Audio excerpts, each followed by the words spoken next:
And now, ladies and gentlemen, may we turn your attention to the commissioner's box located on the first base end of the Pirates dugout. The Pirates would like to extend a very special welcome to the governor of Pennsylvania, the Honorable Richard Thornburgh, and his wife, Jenny.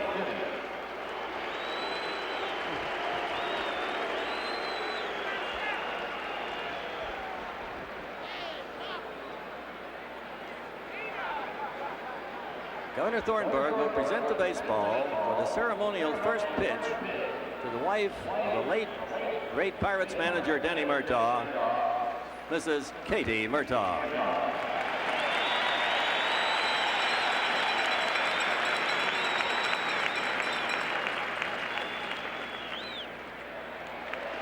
Welcome, Governor and Mrs. Thornburgh, and congratulations on the occasion of your 16th wedding anniversary.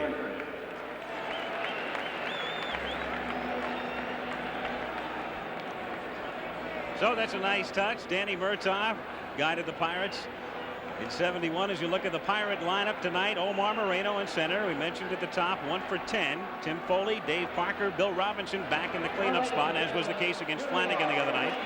Stargell, Madlock, Nicosia, Garner, and Candelaria as the Pirates take the field.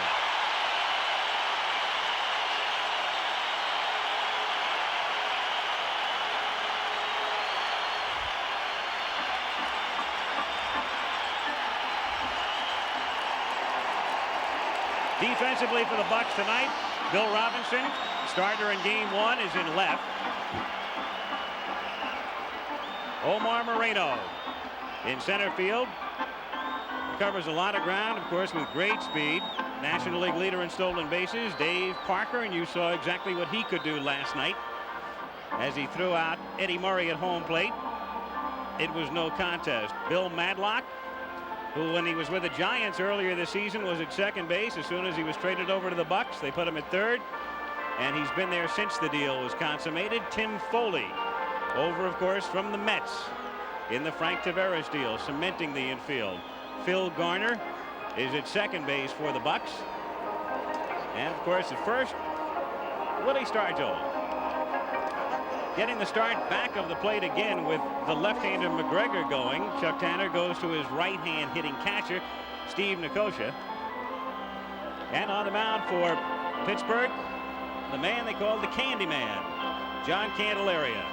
Well, looking at John Candelaria, there you see his numbers. He won 14, he lost 9. Candelaria, good fastball, good curveball, a good competitor. And as I said before, they're going to be keeping an eye on Candelaria. He is the winningest pitcher in wins on the Pittsburgh staff, but he's had that bad back, he's had the pulled rib cage. There you see the Oriole lineup. And it's a different lineup tonight for Earl Weaver, with Belanger having started twice, Garcia, and then Benny Ayala will make his first appearance in the series.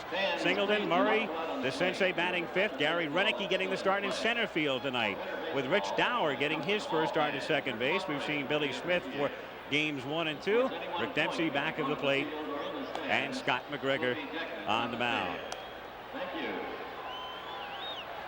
We had a lot of rain in Pittsburgh this morning. Howard mentioning it was pouring, and it poured up until about 12:30, so they've had 8 hours to squeegee off the field to try to get it as dry as possible. But one thing, Don, even on a very dry day, even when it hasn't rained in Pittsburgh for 10 days or 2 weeks, it's still probably the fastest surface in the National League. It is just that, and as you see the two-tone green, and that is out in excuse me, the center part of the field. It's still a little wet out there. As we watch batting practice, you could see the ball going through, and all of a sudden you'd see that little trail of water trailing the ground balls. It's still going to be a little touchy out there. There's the umpires. Russ Getz of the American League behind the plate, Terry Tata of the National League at first, and so on around. But it's going to be interesting to watch this game, these next 3 games here at Three Rivers Stadium. As I said, it's a different ball game on this artificial surface, and anything can happen. And one of the big things, you've got to watch the speed, and if you're looking at the 2 clubs, you've got to give that edge, Howard, to the Pittsburgh Pirates. Well, maybe so. I'm not so sure. They're going to have to prove it on the field. One other thing, there's a stiff wind, and later when our director, Chet Forty, shows you the flag, you'll see that wind, and there are swirling wind currents in this enclosed stadium. So here we go. Candelaria's first pitch is in for a strike to Kiko Garcia. Garcia making his first start. Mark Belanger, the starter in games 1 and 2, though Garcia did see a lot of activity during the regular season. Hit .247. Hit fair by Stargell and down the right field line and into the corner as Dave Parker comes up with it in the corner, and Garcia has a double. Now there was a classic example of that ball skidding and not on the base hit. It was a throw by Parker that got by Garner that was backed up by Foley. And Garner, as soon as that ball went by him, he turned around very quickly and he took a double take at that turf out there right behind where he would normally play. It's wet, as we said before, and you still got to take that into consideration. You're dealing with a lot of professionals here. You can talk all you want about apparent confidence and outspokenness, and we're going to kill them and all of that. But if the Birds should get a few runs in the first inning, suddenly you will see different attitudes appearing. Well, that's why they're both here, Howard. They're both, Exactly. They both are professional teams. There's a lot of truly great professionals on both clubs. Benny Ayala, the batter, making his first ever World Series appearance. Ayala getting the start in left field tonight. Takes up and away, ball 1. Ayala right now is going to be trying to do one thing, or he should be, and that's be trying to move that ball to the right side. He's got to try and advance Garcia to third. A half swing, and it's in for a strike, and the count is 1-1. He is a former Met. He is, in point of fact, a most pitchable hitter. His one hitting strength is on the fastball, a little bit inside. At least the scouts say so. Benny signed by the Mets in '71 and spent part of the 1974 and '76 seasons with them. 2-1 the count. That little movement right there by Nicosia, that was just a reminder to Candelaria saying, come on, get that hand up, get on top of the ball, don't be dragging that elbow in and slinging that ball up here.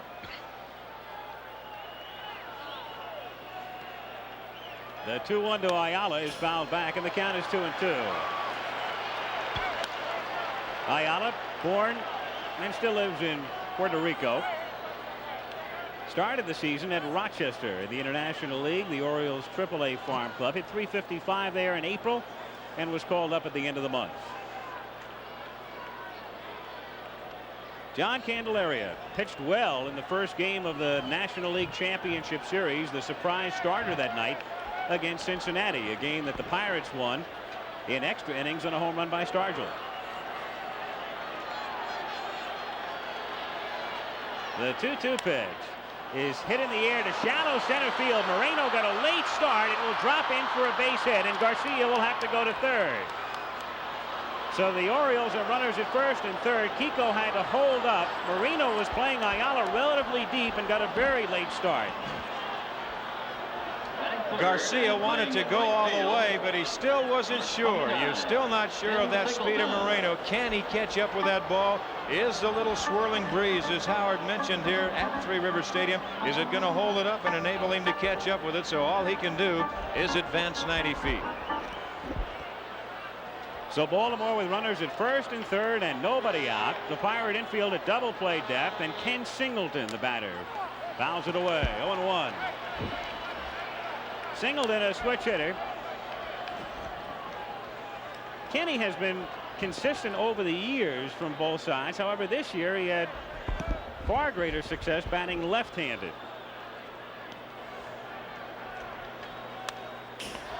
Oh, 2 the count. Singleton, whether he's batting right-handed or left-handed, that pitch right there, you can be asking for trouble when you get that fastball up and over the plate. Singleton's a very upset young man, in point of fact, with the bases filled in the bottom half of the 7th last night. Earl Weaver said to me, you talk to Kenny, he'll tell you the truth. He was over-eager as much as he's been around, and swung at a bad third strike and a bad ball for a first strike. And there he just struck out again. So Ken Singleton down on strikes. Candelaria gets a big out. Here it is again. That was just a pitch right up over the plate, a breaking pitch, and Singleton actually just swinging through it. You could see that head fly out. Eddie Murray comes up. Murray is 4 for 5 in the 2 games. Home run last night. Hit .295 during the regular season. And the great controversy over his cutting off of Singleton's throw in the top of the 9th last night. Eddie has remained substantially aloof from the media people. He feels he did the right thing. He stands on it. High for a ball and the count 1-0. You know, I agree with him, Howard. I just, as you look at Garcia at third and Ayala at first, I just don't think that ball would have got out. I think it would have been up the line just a little bit as you watch Chuck Tanner pace that Pittsburgh dugout. I'm not sure I agree with you. Well, that's what makes it a great game, doesn't it? Singleton's throw, it really didn't look like it had that much on it last night. I agree. I think Murray made the right decision.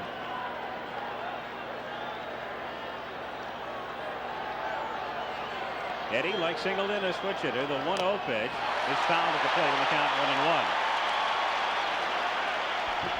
1-1. What a lift this would give Candelaria, having struck out Singleton. If he can get by the hottest hitter thus far in the World Series, going at an 800 pace with the 405 that Al mentioned, this would give Candelaria and the Pirates team a whole additional lift after last night. A liner to Garner at second, throws to first, not in time there, but they get the second out. So Candelaria has struck out Singleton, gotten Murray to line to Garner. Runner still at first and third, 2 down. This ball was hit hard, but Ayala really wasn't that far off of the bag at first. He saw the play right in front of him, and he got back just in, I'll say this, just in time. But he's there. Good call. But the Candyman's on the verge as DeCinces smiles going up there, because now it'll take a base hit to score a run. Doug DeCinces 1 for 7. The 1, a home run, his first trip to the plate in game 1. Takes a strike.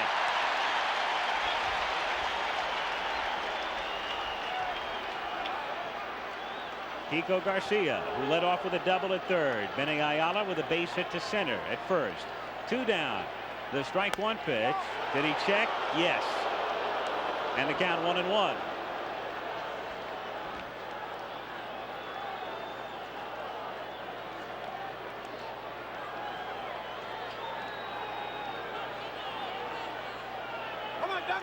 Earl Weaver. I tell you, you can ask him anything and he'll shoot the answers back at you. He's not afraid of second guessing, as I've said. 2-1. That's exactly what he did last night, right after the game. The first question, why didn't Lowenstein bunt? Earl said, that's our style of play.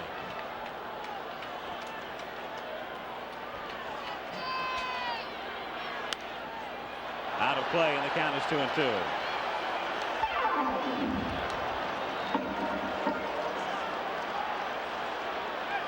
Two on, 2 out in the top of the first inning. Candelaria trying to work out of a jam. The crescendo building with a full house at Three Rivers. And Candelaria ready for the 2-2 pitch to DeCinces. Fouled away again. You're going to hear some noise here at Three Rivers. These Pittsburgh fans, they have been around this game of baseball for many, many years. I'll tell you, they can really create a noise.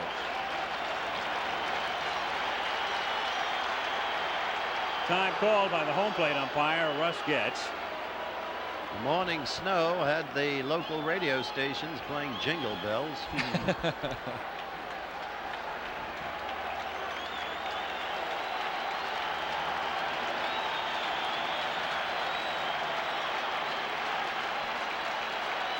The 2-2 delivery. Half swing. Did he come around? Yes. They get the appeal at first base from Terry Tatum. So the Orioles have runners at first and third and squander the opportunity. Well, he went around, and it was a good call by Tatum because you could see the bat come all the way around. So after a half inning, it's Baltimore nothing. And the Pittsburgh Pirates coming up.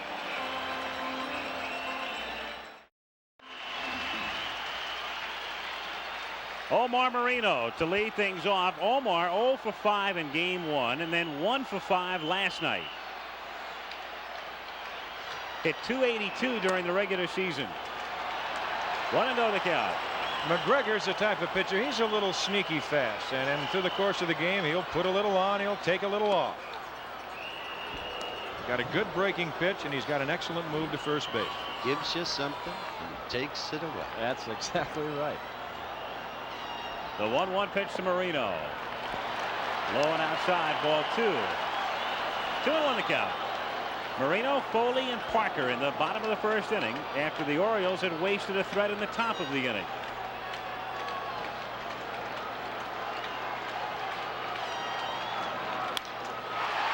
Hit into right center for a base hit. Moreno will take the turn and go to second. And is in there easily. Renicky was very deep and had to go to the alley to cut it off. So Moreno with a double. Well, there's that artificial turf. That ball just a line drive over the second baseman Rich Dower's head as we take another peek at it as McGregor gets the ball over the plate. Good pitch for Moreno to hit. That ball is out, and now it goes up the alley. And what you've got to do here, you'll find the outfielders, they have to round the ball off. It is very tough at times for an outfielder to cut across and really cut it off. You've got to have exceptional speed. I'll tell you, flatly, Weaver is taking a risk playing Renicky in center field. He does not have the great speed of Bunbury. Exactly. Tim Foley, 2 for 9. The type of situation in which he normally excels at advancing the runner. There's another thing. Balk is called on Balk call. He started and stopped, and it was the first baseman Tata that caught it. He actually started his hands and stopped and looked for another sign. He brought his hands out and then stopped, but right there was the eyes of the first base umpire, Terry Tata, that caught him. And Earl Weaver's going to go out and he wants to check with him very quickly. But almost invariably, and we stressed it last night, when you fail to capitalize on a big opportunity, the other team immediately comes through on its own. And this is working in process right now. Watch him here, Barry. McGregor. There he goes. Well, he started. Just prior to that, he started and stopped. Meanwhile, Weaver makes a visit to the mound with Marino now at third. And nobody out. McGregor, as you can see, pitched very well these last several times out as we once again look at the balk. There he goes, right there. There it is. That's how he got caught. Exactly. It's a movement of his left hand. He just started his hand in a little bit, and then he just stopped again to double check the sign. And now Weaver, after talking to his pitcher, Scott McGregor, naturally he's going to go to his defense, and he's going to go back over to the first base umpire, Tata, and he's going to tell him exactly what he thinks. Home plate umpire from the American League, that is Russ Getz. He's down there. He has heard the verbal barrage of Earl Weaver many times throughout his career. And it was the first base umpire that called it. He was standing there looking right at it. Earl, of course, knows he's not going to get them to change anything. What he wants to do is establish position. See that he doesn't get an adverse call again. Remember, it's a National League umpire who made that call this time, so. And he's making his point again. Tata, as he pointed and he turned away, and Tata said, no, wait a minute, that's exactly the way I called it. And Earl says, I don't care what you call, I'm going with my man.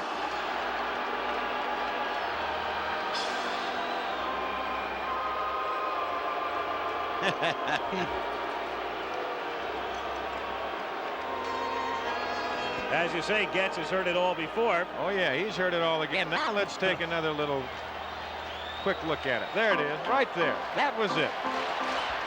Well, I'll tell you, you had to be looking for it too. Look at it again. Right there. Could be tough. I mean, right there, whether he was reaching in his glove or not, I don't know. But he might have had a muscle twitch, but that did it. Tim Foley takes up and away, ball 1. 1-0 the count.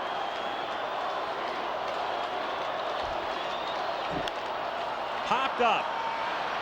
Dempsey flipping the mask aside. and makes the catch. So one down with Marino at third in the bottom of the first inning. And Dave Parker coming up. He's only gone 5 for 9, Al, so far in the series. He's been absolutely brilliant on defense. While we've had shabby fielding in both games, not so with Dave Parker. Superb catch on Doug DeCinces in the first game. And, of course, the brilliant throw yesterday. He did have a lapse, though, on that short fly. He said that he did. He says, I just lost my concentration, and he says, I booted it. That's all. The Orioles will give up a run on a ground ball. First inning, the infield is back. Marino is at third. No score. 1 out. 1-0 the count. Parker with 4 hits off the left-hander Flanagan in game 1.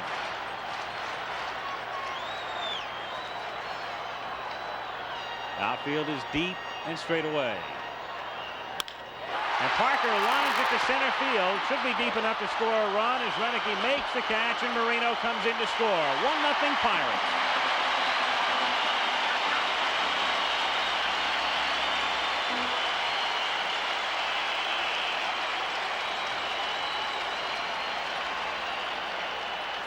Now he stung this ball. He got it all, and Baltimore can be just lucky that he didn't get it up.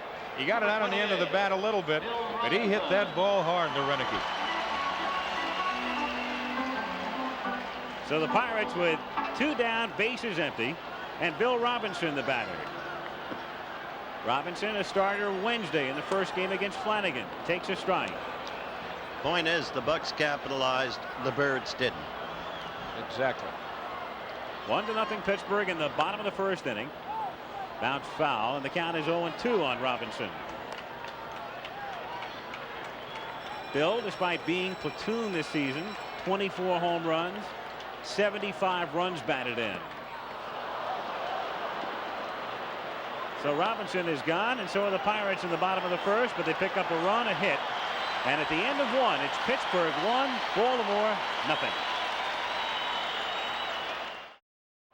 Second inning at Three River Stadium in Pittsburgh. John Candelario working out of trouble after the Orioles had runners at first and third. Harvey Haddix, the pitching coach of the Pirates. Howard Cosell spoke with him before the game. Harvey, tell me about Candelario, what he throws and how his mental attitude is. Well, Candy is a fastball pitcher primarily, but he also has a good curveball. He can spot his pitches. He changes speeds on his pitches. He's as good a pitcher as we've got when he's healthy, and he says he's ready to go. Is he healthy in your opinion? When he says he's healthy, we go with him. We don't question anymore. And Candelario said he was healthy enough to pitch in game 1 of the playoffs. A lot of folks were skeptical about that, but Candy was right. Went 7 innings against the Reds, kept the Pirates in the game, and they won it on Stargell's homer. 1-0 Pittsburgh. Second inning, Gary Roenicke, Rich Dauer, and Rick Dempsey. Roenicke getting his first start. Roenicke wearing the half face mask. He was hit by a pitch the second day of the season.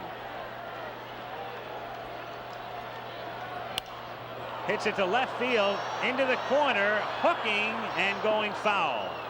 That's the very spot at Memorial Stadium where Kurt Blefary made an absolutely sensational catch against you guys in '66. Remember? I sure do. You know, Roenicke, he'll hit home runs right down that line, and when he hits them, he had a good year for Earl Weaver. He hit 25 home runs. He'll hit them in bunches. Grounded down to Foley. 1 away. The reason Weaver is playing Roenicke, of course, last night he said, look, what we really need is Dr. Longball. So Roenicke is risked in center. He is a good defensive outfielder, don't misunderstand, but he is not the center fielder that Bunbury is. Rich Dauer at second base tonight after Weaver had gone with Billy Smith in games 1 and 2. Grounded toward the middle, but Foley gets there and gets him. 2 down.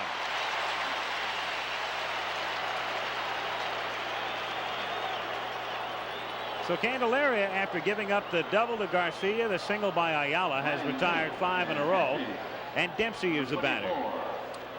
Now, the one thing that you get on the artificial surface, you'll find your infielders, they can afford to play a little bit deeper because the ball's going to get to them quicker, and they can round balls off and cut them off much better. 0-1 the count. Dempsey's a little bit upset. He feels the manager showed a lack of faith in him as a hitter when he did not order Lowenstein to bunt. Billy Smith then would have been walked, and that would have brought up Dempsey. Beautiful pitch. 0-2 the count on Dempsey with 2 out. Bases empty in the second inning. That was going back to last night, of course. Key situation in that game. In the bottom of the 8th. Look at that crowd. Beautiful ballpark located near downtown, the confluence of the Allegheny, Monongahela, and Ohio rivers. Three River Stadium. The 0-2 pitch just missing, and the count 1-2. You also got a quick glimpse of the family. The words inscribed on top of the Bucks dugout. Sister Sledge.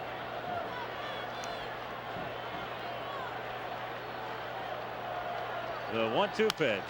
Bouncer to short, and the whole inning belongs to Tim Foley. So the Orioles are gone in order. Candelaria has set down 6 straight in the middle of the second inning. It's the Pirates 1 and the Orioles nothing. Bottom of the second inning, Scott McGregor working for the Orioles tonight. Earlier, Howard had a chat with his battery mate, Rick Dempsey. Tell me about Scott McGregor. Scotty likes to move the ball around. He's really become a major league pitcher over the last year. He changes speeds. He's got a good sinker. He's not overpowering, but he keeps the ball down. He reminds me of the Mickey Lolich of the Tigers from the days past. Sinker is perhaps his best pitch, isn't it? Definitely his best pitch. You know, he's got a real good one. It sinks a lot when it's working. He's got a great off-speed pitch. He's got a good curveball, and he can throw the ball hard in on your hands when he wants to. Dempsey discussing McGregor, likening him to Mickey Lolich in Lolich's prime at Detroit. As Stargell, it's a 1-1 pitch by a diving Dower out into right center field for a base hit. So here in the second inning, as was the case in the first, the Pirates get the leadoff man on. Stargell with a single to right center. Well, Dower gives it A for effort. He went over. That ball was hit hard by Stargell, but that just got on that carpet and it got by him in a hurry. And then after that, see the water skip up, and after that you could see the water trail the ball all the way out to Renicky. Stargell at first and nobody out, and Bill Madlock the batter. Madlock hitting .298 this season. Hits it foul outside third.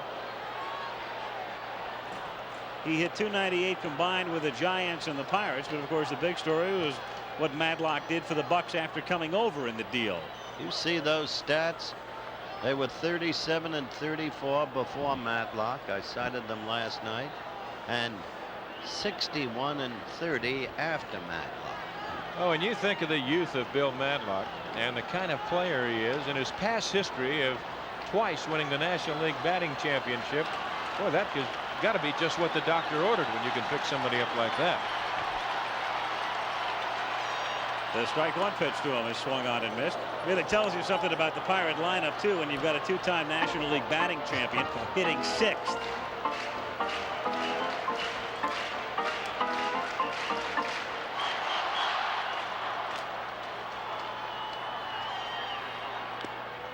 Just got a piece of it, and Dempsey can't hold on. So the count remains no balls and 2 strikes on Madlock. Stargell at first base and nobody out. We're in the bottom of the second inning. 1-0 Pittsburgh.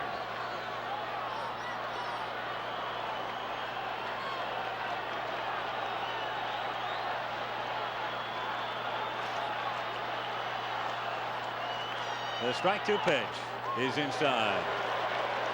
That's the pitch that Rick Dempsey described, Al. How he suddenly becomes fast on the inside and can fool you. Interesting the way Dempsey likened him to Lolich. So many folks in Baltimore, though, likened him to Dave McNally. Got him looking. Madlock was fooled, and down he goes. He wasn't looking for that pitch, that's for sure. Well, Lolich owned the 1968 series. Look at this again, Don. It's a breaking pitch, and Madlock, I think, just caught looking. He won't take too many of those. I hope not. For his sake. Steve Nicosia, the rookie catcher, who platoons with Ed Ott. Ott plays against the right-handers. Nicosia was in the lineup against Flanagan on Wednesday. Went 0 for 4 in game 1. 0-1 the count. Now, little by little, McGregor is going more to his fastball. You notice? He has not thrown that many breaking pitches at all, and he has not showed him the off-speed breaking pitch yet.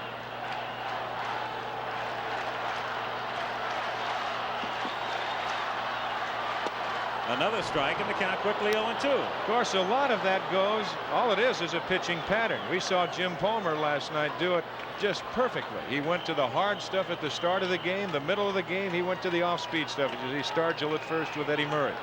And that could very well be the case with Scott McGregor tonight.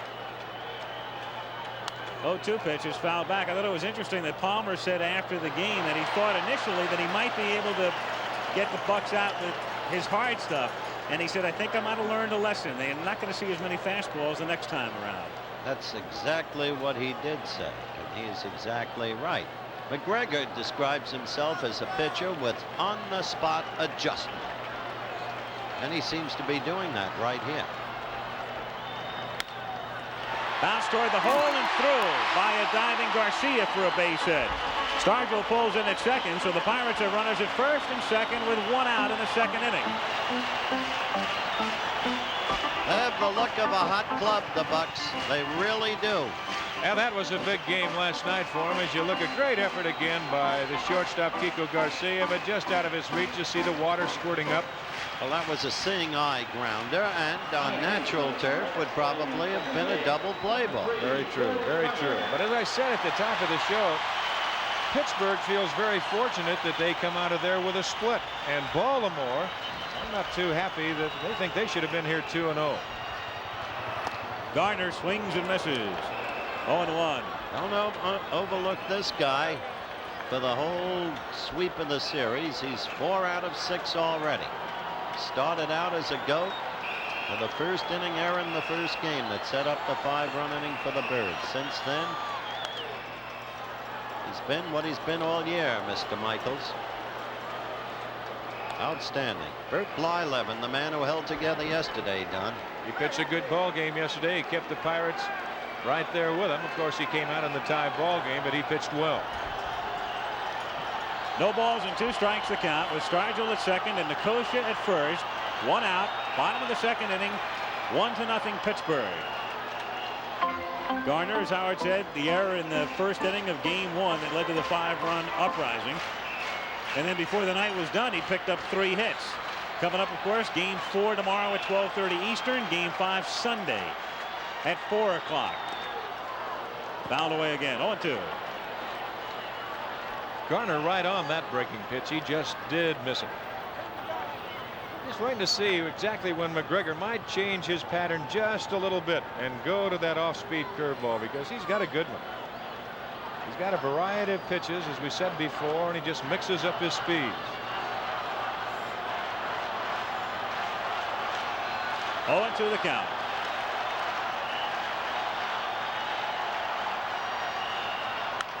Lined into left center field and off the gap. Stargell will come in to score. Nicosia heading toward third. He is being waved in. The relay from Garcia goes to third. And now they've got Garner in a rundown. And Phil being run back by Eddie Murray toward third. And the tag is made there for the out. But the Pirates pick up 2 and lead 3-0.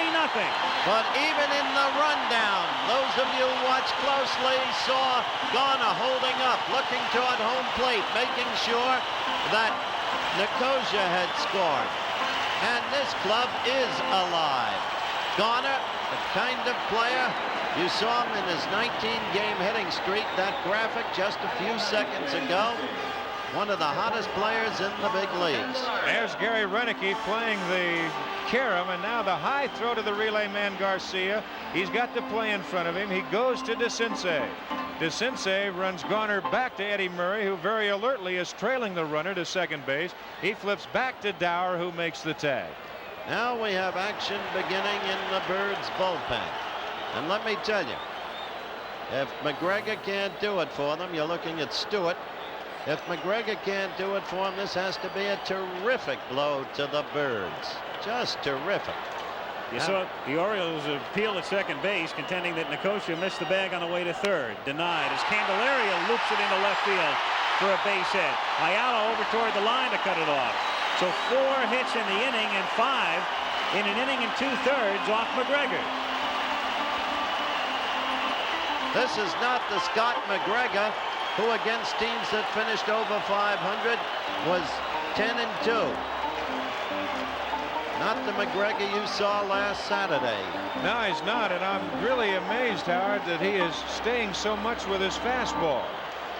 As you heard Rick Dempsey, he's not an overpowering type pitcher. He'll try and move the fastball around, but everything so far has been pretty much the same speed. If you throw things pretty much the same speed, your fastball and your breaking pitch, and you're not overpowering or have an exceptional curveball, you have a chance to get yourself in a little bit of trouble. And that is exactly what Scott McGregor's in right now. Ray Miller back in the dugout. Sammy Stewart throwing in the bullpen. Stewart seemingly has been up in every postseason game, and we have yet to see Sammy. But he's thrown in the pen. Well, I don't think you're going to see Stanhouse in a hurry. Not this early. Not here. We'll be here till game time tomorrow if we see him this early. Omar Moreno at the plate with 2 down, and Candelaria at first base. A strike, 0-1. That rundown on Gardner, interesting. How often do you see the out made at third, and the last 2 men involved in the play are the first baseman and the second baseman? Murray throwing to Dower, covering at the bag. You're right about that, Al. As you saw a swinging strike, of course the job is to run him back to the base furthest from home and tag him out there. And of course you've got to give Eddie Murray a lot of credit too, because he was trailing the play. If he doesn't trail the play, there's nobody at second base, and Garner goes back to the bag unmolested. And when DeCinces had to vacate third, Dower was alert enough to get over there and make the tag. The 0-2 to Marino. Shatters his bat, and the ball trailing the wood. Bounded down to second, where Dower throws him out. Nice play by Rich, fighting off the wood and the ball. The Bucks get 2 in the second. We go to the third. It's 3-0 Pittsburgh. Scott McGregor to lead off as we go to the third inning. It's 3-0 Pittsburgh. McGregor, Garcia, and Ayala. John Candelaria got out of a jam in the first, set the side down in order in the second, up high. McGregor is a switch hitter. That's a rather esoteric factor in a league that employs the designated hitter. But Scott in the minors was a good hitter. A strike. As a matter of fact, at one point when he was in the Yankee chain at Syracuse and managed by Bobby Cox, he was Cox's top left-handed pinch hitter.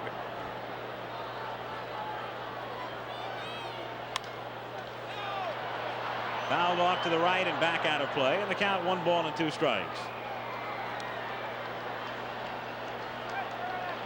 When you open a game, Al, and get runners on first and third and nobody out and don't score, it sometimes sets a pattern. Well, you can get down, I'll say that, but you've got to kick yourself and you got to get back up because you got 8 more whacks at him. Well, they've only got 7 because we're in the top of the third. 2-2 the count. There again you see Nicosia reminding Candelaria. He'll even remind him while in his warm-ups. Stay on top of that curveball. Don't get lazy out to the side. He reaches out and hits it into the right field corner and just foul.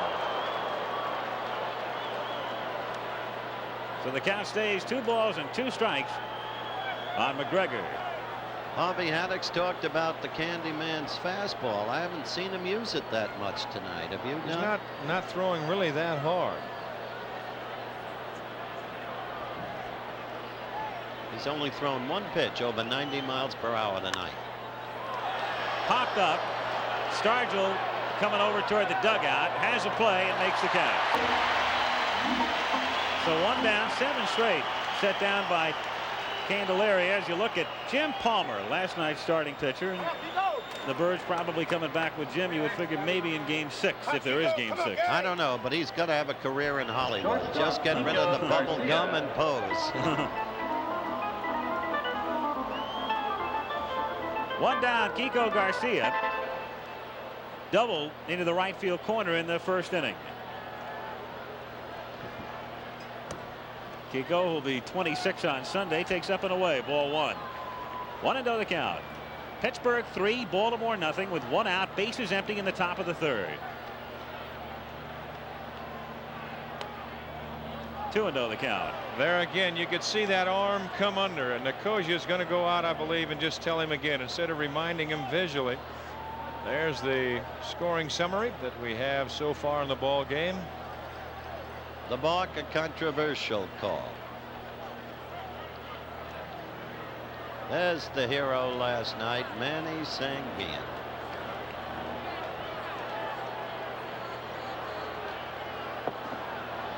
The 2-0 pitch. Missing inside. Ball 3. Candelaria not too happy with that call.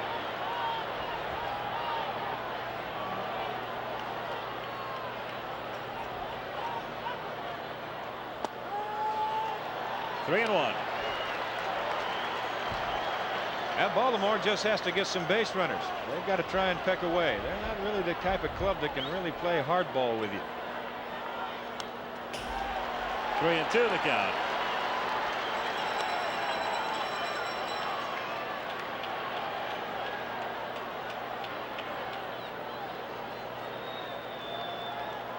Full count on Garcia. Benny Ayala waiting on deck. And he loses him. So Candelaria issues his first walk. Tell you one thing that's absolutely clear in this series already. How the absence of the designated hitter rule has a really devastating effect on the Birds.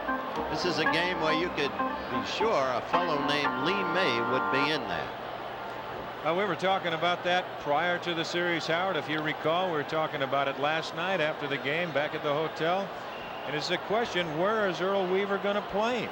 And that's the whole thing. And when you have Lee May, you really hate not to have him in the lineup. Hit foul, 0-1. I thought he might play Lee May at first and move Eddie Murray back to the outfield and left, keeping Bunbury in center. He elected to go the other way. Well, they put Renicky out in center field. And actually, it's every other year. The odd year is without the DH, like right now, 1979. Now, if Candelaria has to be careful of one thing as the rain has begun and the umbrellas come out, well, it's a kind of mixture of rain and snow. Exactly as predicted. 1-2 the count. As I said, welcome to the Winter Olympics. That was the forecast. It rained hard this afternoon, stopped shortly after noon. Weatherman's been saying all day, snow tonight.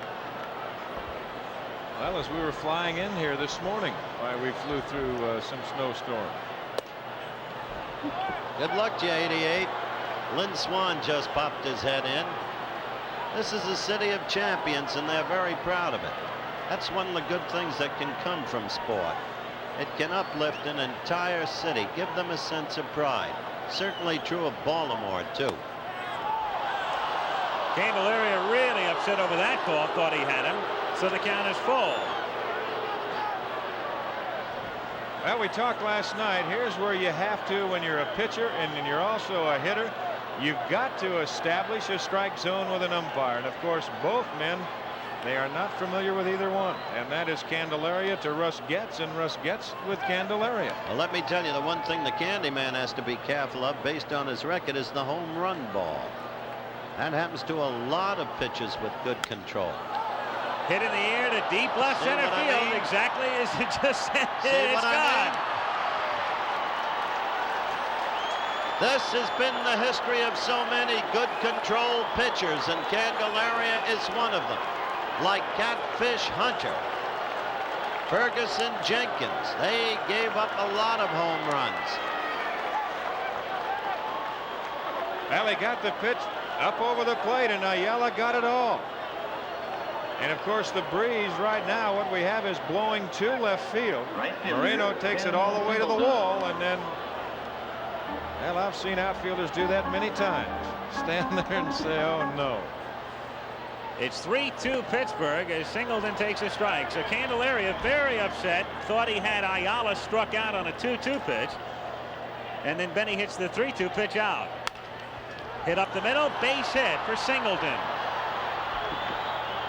So with 1 out in the inning, the walk to Garcia, the home run by Ayala, and now Singleton with a base hit to center as Eddie Murray comes up. So the Birds are back in business. A 1-run ball game.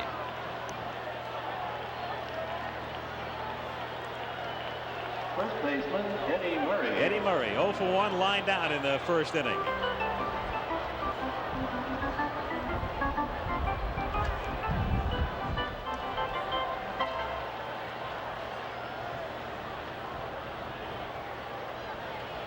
Boy, that wind's starting to really whistle around here now.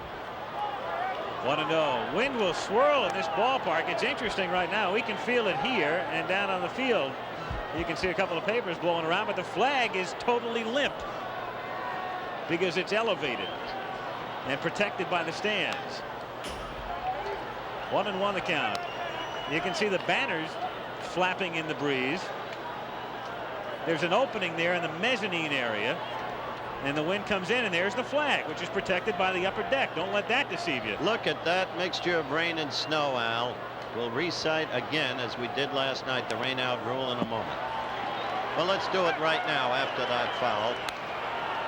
If the teams are tied and we go past the 5th inning and the game cannot be continued because of the inclement weather, they have to replay the whole game, and the stats recorded during the contest stand officially and are included in the composite box scores.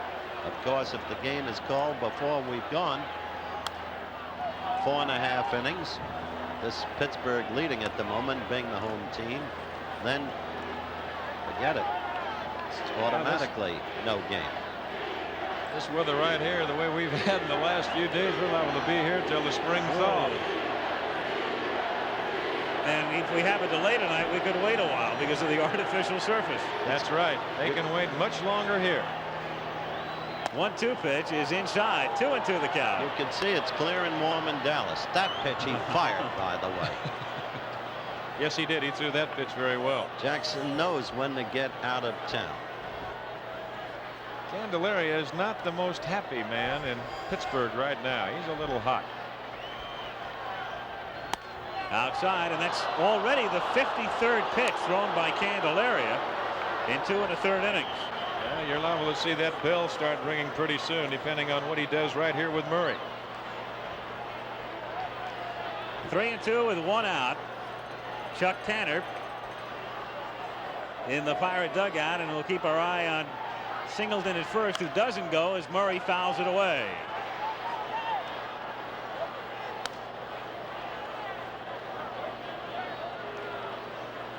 The Pirates with a run in the first and then 2 in the second, and the Orioles have come back with 2 here in the third on the home run by Ayala. 1 away. Singleton at first, and the 3-2 pitch to Murray is inside, ball 4. The second walk given up by Candelaria. So Chuck Tanner, no doubt now will get somebody up, and you can see Harvey Haddix on the phone to the bullpen. And that's where it rings, and all of a sudden they stir around, they take the tarp off in the Pirate bullpen, and they will get some quick action.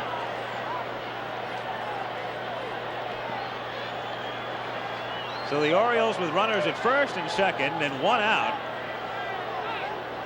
And DeCinces coming up. Interestingly, that home run was the 3rd for the Birds in the series. DeCinces won, Murray won, and now Ayala won. For the Bucks, Mr. Starcher. DeCinces struck out in the first inning. He's 1 for 8 in the series. 0-1. There is Enrique Romo. in the Pirate bullpen. He's not a short man, but he's got that squat kind of body. Stocky, no, broad all through.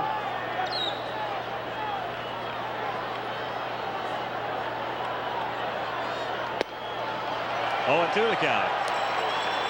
Rain coming down harder right now and starting to blow in sheets of rain around. You see Chuck Tanner kind of looking up. I love Indian summer.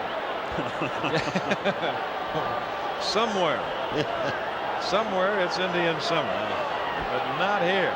And it's raining hard now. You know, the Commissioner Bowie Kuhn is saying, why, oh why, oh why? And I don't believe they're going to stop this pretty soon and put a tarp on. Hit in the air to shallow left field. Robinson coming on and makes a catch. So 2 down with 2 on, and Renicky coming up as you look at the commissioner. Well, the commissioner, no raincoat, a hat, and he has acceded apparently to popular demand. He's toying with the notion of an umbrella. Center fielder Gary Renicky. Man of steel, a man of courage, with the fortitude to postpone a game in the face of a monsoon. Edward Bennett Williams' words about Bowie. Here's a guy who can hit it out on you in a hurry. Renicky hit 25 homers this season. 0-1 the count. You know, you said earlier this Baltimore team, Don, isn't the kind to, well, the raincoat now goes on. Interesting. He surrendered to meteorology. Here's the strike 1 pitch. Swung on, bounced sharply by Madlock and out into left field. They are waving Singleton in, and the throw is, did he get him? Yes.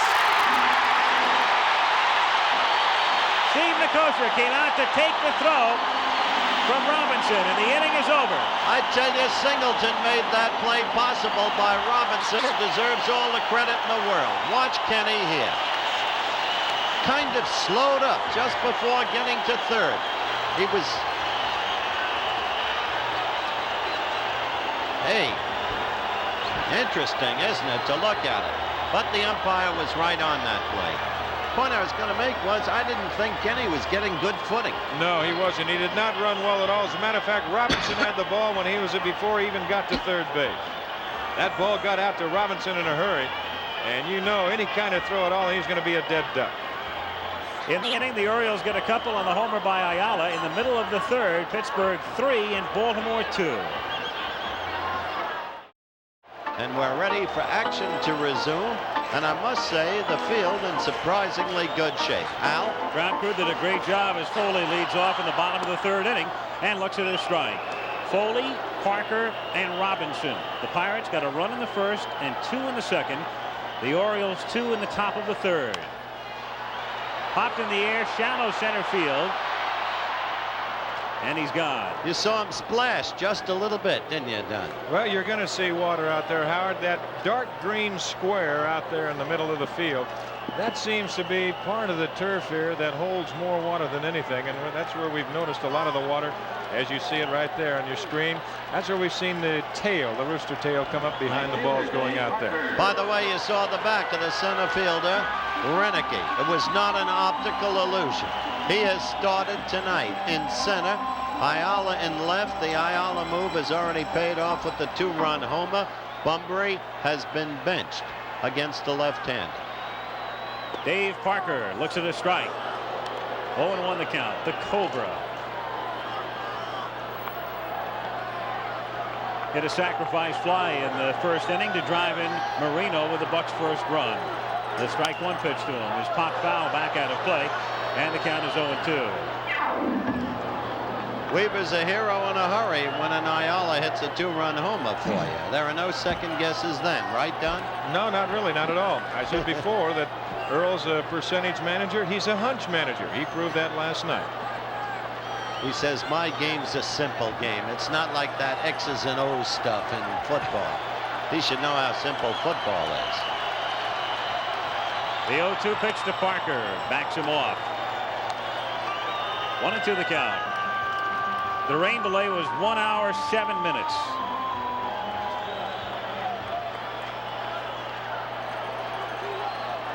The 1-2 pitch. Did he check in time? They appeal. Strike 3. Dave Called knew out it. by Runge. You could see from his reaction he absolutely knew it. And Howard, you're perfectly right, because he did go around. He tried to hold up, but he just could not. And the appeal play. Look at that. That's right. But Dave walked right across the plate, ready to leave. He knew it. Bill Robinson struck out in the first inning. McGregor has struck out 3. Turned it over, 0-1. McGregor is liable to come back the way that his ball will tail and the way it will sink. He might have a little better fastball right now. 0-2 the count. When I say better, I don't mean velocity-wise, but movement-wise. I understand. Furthermore, he has had a chance to talk at length with Earl Weaver, whom you can be sure dissected what he was doing wrong. Line to left field. Ayala's there, having trouble with it, and has to short hop it. It's a base hit. There's no question he misplayed the ball. He should have had it. He had plenty of time to come in that one step on it. He misjudged it.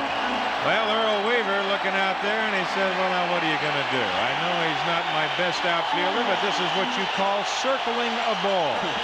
And that's exactly what he did. He moved over, and now he starts to circle, and now the ball's sinking on him, and he just can't pick up any acceleration whatsoever. Look at that ball splash. He's lucky that he came up with a ball. That ball could have skidded on him, and that's what you're going to see a little bit now that this field is wetter than what it was when we started the game. Stargell the batter. Willie 1 for 1. Moved to first base. Murray was starting to come in toward the mound. And Robinson gets back. McGregor has a great move. It's very difficult to get a jump on him. Robinson with a short lead, and Stargell hits it foul into the seats back at first. 0-1. Again, that low ball to Stargell. You can invite disaster with that. We've told you how he golfs them out of sight.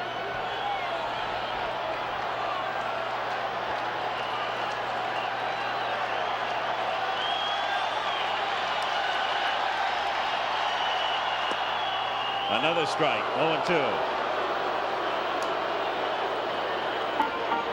2 out in the bottom of the third inning. Robinson at first base. Chuck Tanner. Robinson held on by Murray. And down goes Stargell. Did you see Dempsey's position there, Don? We'll get into that next inning, Al. Stargell becomes McGregor's 4th strikeout victim. Go to the 4th. 3-2 Bucks. Now watch Candelaria closely, folks. This is a man who has thrown 60 pitches in 3 innings. There are only so many pitches in any human arm in any game, on average, on balance. Candelaria to face the bottom of the order. Rich Dower, Rick Dempsey, Scott McGregor. 3-2 Pirates, top of the 4th. Dower grounded out his first trip. 1-0.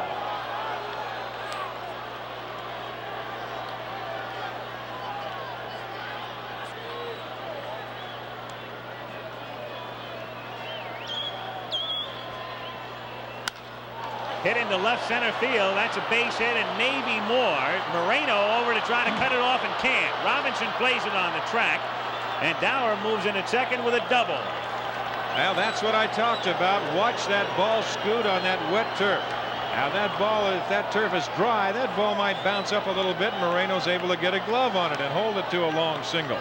Now you know, as you look at it again, why Dower was openly miffed that he hadn't been used in the first 2 games. He's in there now against a left-hander, but he had been hitting right-handers better and better during the course of the season, the best in the league, like Nolan Ryan. And he felt he was being not only overlooked, but in a sense shown a lack of respect for his talent. Dempsey fouls it away, and the count is 0-1. Now Dempsey's in the same position right here, the leadoff double, trying to get Dower to third if he can.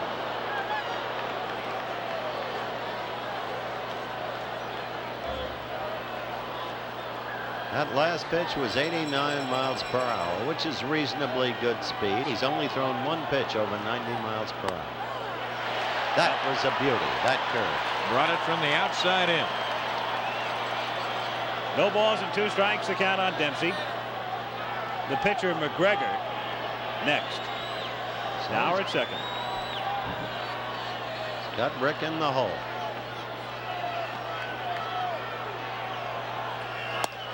One and 2. When I talk about bringing that curveball from the outside in, there was a master at that, and his name was Sal Magley. And what it does is you look at Dower at second base, you start the curveball outside. Now, Magley's case being a right-hander to the left-hand hitter, and then all of a sudden they will give up on that pitch. And you just kind of nip that outside corner. But if you've got control and you know what you're doing with that ball with good command, boy, that's a great pitch. You know what interests me, Don? His job, as you said, to advance that runner. One of the key subtle skills of the game. Rick pulled that ball, hit in front of the runner. Now, right now, with the count 1 and 2, trying to just protect himself anyway. And Candelaria works him inside, up and in. And the count 2 balls and 2 strikes on Dempsey. Now he's thrown 67 pitches.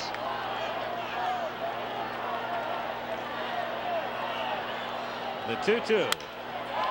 He In the did right it. field for a base hit. They will hold Dower at third as the throw comes all the way into the Nicosia. No sense gambling with nobody out, a chance for a big inning. So Cal Ripken had the stop sign out for Dower. Well, Dower didn't break real quick anyway because he had to make sure that that ball was not that close to Garner. See Dempsey taking that ball well to the right side. And they also have already been stung by the arm of That's Parker. the point. That was last night. They've been stung tonight by the arm of Robinson throwing out Singleton, and that ended the third. And as you said, there's no need taking a chance now. Nobody out, and Chuck Tanner just wants to have a little conversation. It's the second time in the game because the Birds opened with a double and a single and men on first and third in the first inning. Romo is warming up rapidly in the Bucks bullpen, and the Birds failed to capitalize, which could still be a key element in this game.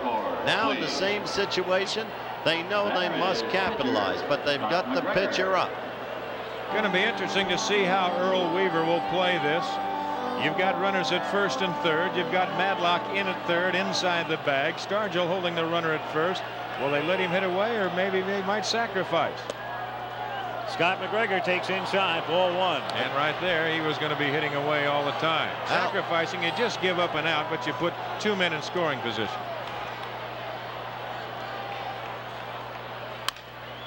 Bouncer to short, the runner holding at third, and Foley throws to first too late. Tim had no play at all, and Dower was holding at third all the way with Foley initially in double play depth position. So they're loaded with nobody out. Well, Timmy ran himself into an error right here. He didn't have to make the play that hard. He made it into a short hop. You see the ball scoot on him, comes up. You saw the water bounce. Now he's got no play. He looks at third, and I'll tell you one thing, McGregor went down that line pretty good. He sure did, hitting from the right-hand side. Looking back at those Bucks outfielders, Al, they're looking more and more like those young guys of the Montreal Expos who throw so brilliantly. People like Dawson and Valentine. Loaded up with nobody out, Kiko Garcia has doubled and walked. Again, the infield double play depth at short and second as it's drilled foul. 0-1. If the Bucks can get out of this, it has to have just a dampening effect on the Birds ball club, but they do never quit. I really don't believe that Candelaria has really found out the strike zone of home plate umpire Russ Getz tonight. 0-2 the count. He's getting a lot of pitches up, and when Candelaria is right, he doesn't throw that many pitches up. He's got a good sinking fastball. But quickly he's got Kiko, who's an underrated hitter, 0-2. So he's got 3-4 pitches to work on the guy.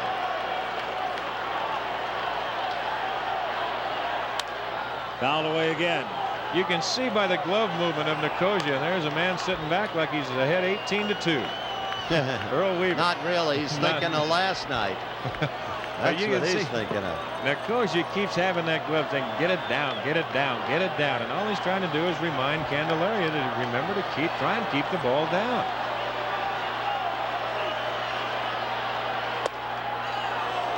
One and two the count. Still up. So Candelaria with the bases loaded. Nobody out.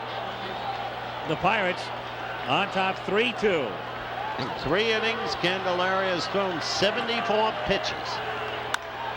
Line into right center field, and that one is up the gap and all the way to the wall as Dower comes in to score. Dempsey comes in to score. They are waving McGregor in. The throw will go to third. It's a 3-run triple. As I said, I would not have brought Candelaria out again, and Lasorda of Norristown was right. Well, here comes Chuck Tanner, and that's going to be all for Candelaria. The pitch, not a good pitch, up over the plate. Garcia hit it. Now watch that ball scoot. When it hits that water, that's all she wrote. It's going to have to go all the way to the wall. McGregor, just a question of whether he could make it all the way around from first. He was kind of tippy-toeing around third, but he scored easily. And all of a sudden, the Orioles, they are 5 on top. So Romo comes in from the bullpen. 5-3 Baltimore in the 4th inning. And now Weaver goes to his bench with the right-hander on in relief. Al Bumbry will hit for Benny Ayala. All Ayala did tonight was single and homer.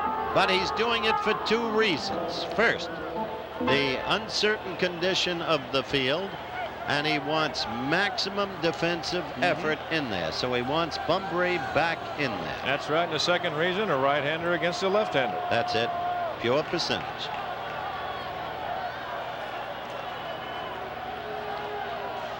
Nobody out. Garcia at third. And look out. Al Bumbry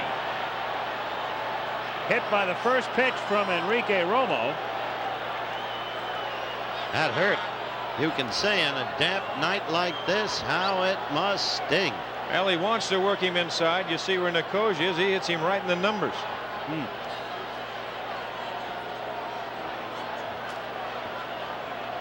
Ralph Salvon, the trainer, along with Weaver, checking on Bumbry. The Pirates picked up a run in the 1st inning when Omar Moreno doubled, was blocked to third, and scored on a sacrifice fly by Dave Parker. Phil Garner drove in 2 in the bottom of the 2nd with a double to make it 3-0.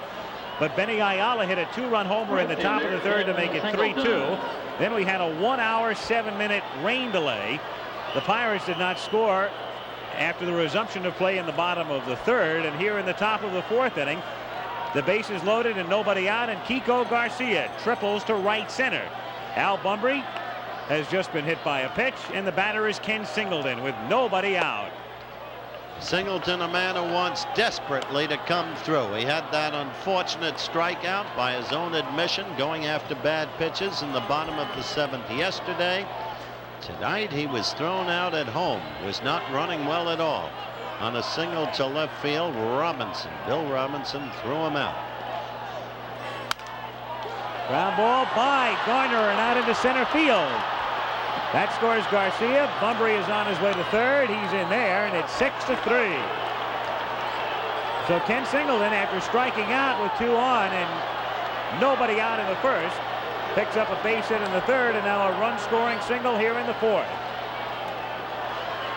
Boy, that ball got through the infield in a hurry. Singleton hit it hard. That ball really scooting through that infield. You see Garner a good try, but no chance, and Bumbry going all the way. Look at that rooster tail coming behind that. That outfield's still plenty wet, guys. This is the first Pirate reliever, Enrique Romo, because we've talked unremittingly about the brilliance of the Pirate bullpen, who's given up a key hit and accordingly a run. Now Dave Roberts, a left-hander, throwing down in the bullpen right now. Eddie Murray at the plate. There's Roberts, acquired along with Madlock in the deal with San Francisco in June. Murray is lined out and walked. Change is hit in the air to right field toward the line. Parker circles underneath it and makes the catch, and they will hold Bumbry at third. They learned their lesson. I'll tell you, Romo was lucky on that. Murray just hit under it. That was a pitch he might very well have deposited in the seats, Don. He did. That's right, Howard. He hit it. He got it out on the end of the bat a little bit, too. Give it a quarter of an inch. There it is again. You can take a look at it. Even Parker is human, by the way. He threw up the line on this one, but such is the respect for him now that they wouldn't chance sending the runner from third home. Bumber. That's the first out in the inning. Runners at first and third. Infield double play depth. 6-3 Baltimore. DeCinces has struck out and fly to left. He is 1 for 9 in the series. 0-1.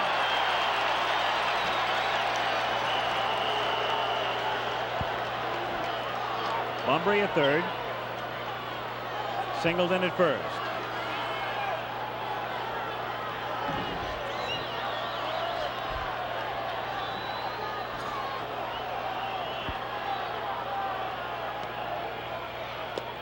Breaking pitch, and he lays off it. 1-1 to count. Chuck Tanner managing his third club. Tanner started with the White Sox and spent a year with Charlie Finley in Oakland, but this is where he always wanted to wind up because he's from Newcastle, about 50 miles up the road.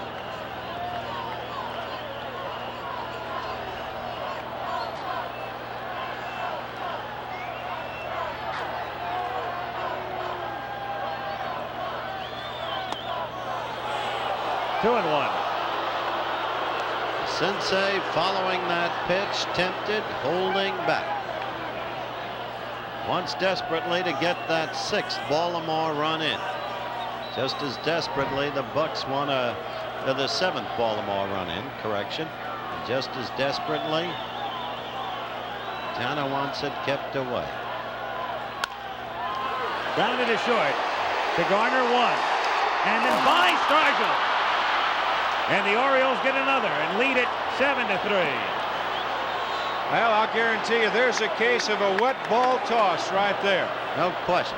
That ball hitting on that wet surface. You see Foley taking very cautiously. He's underhanding it. Garner coming down from the side, trying to get Singleton down, and then all of a sudden, no way. It just squirts on out. Woolley never had a chance.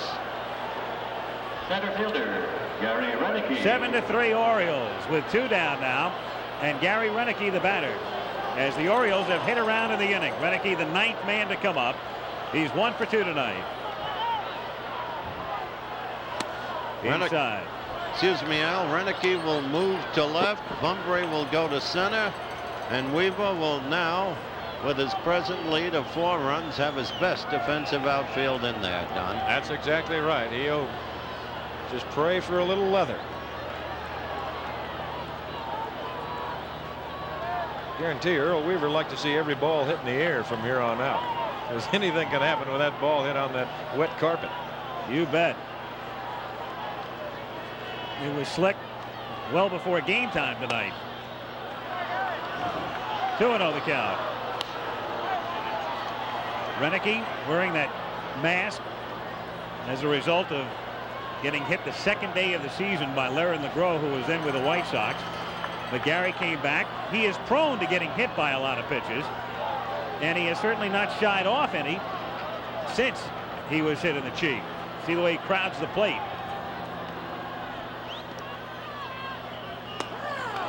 Two and one. Renicky, a little unusual bat style. You can see that hands way down. And Romo comes up and he makes a good pitch on him.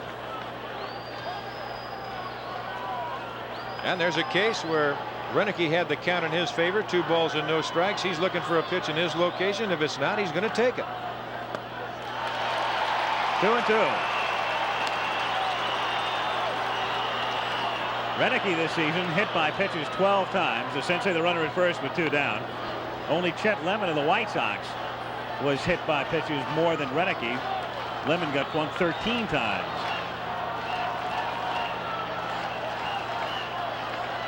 Two and two with 2 down. And it gets away from Nicosia, And down to second goes to Sensei.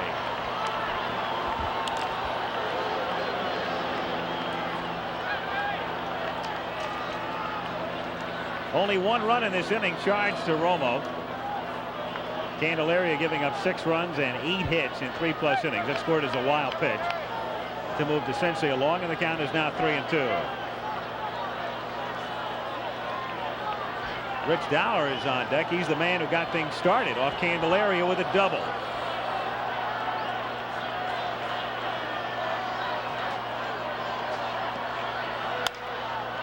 Hit down the line and curling foul. Back out of play. 3-2.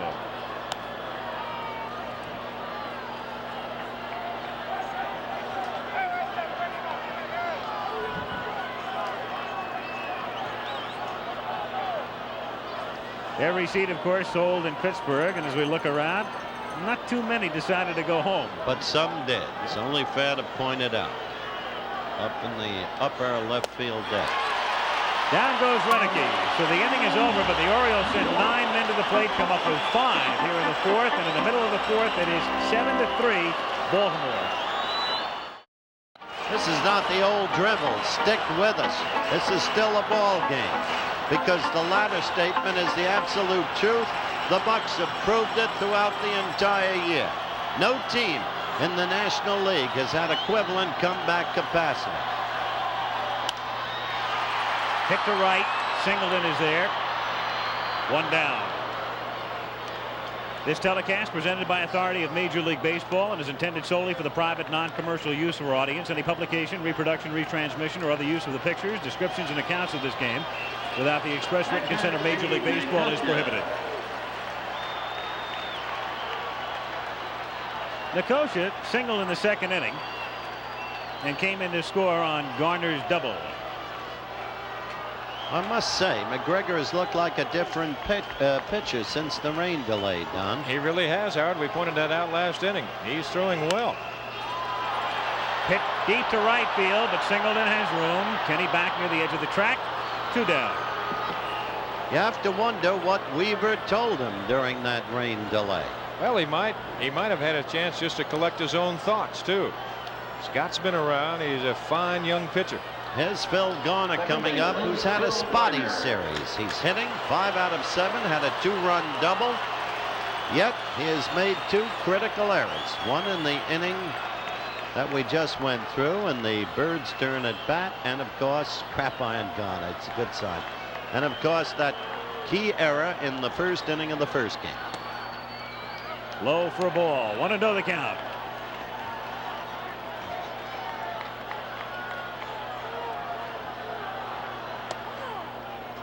One and one on Garner.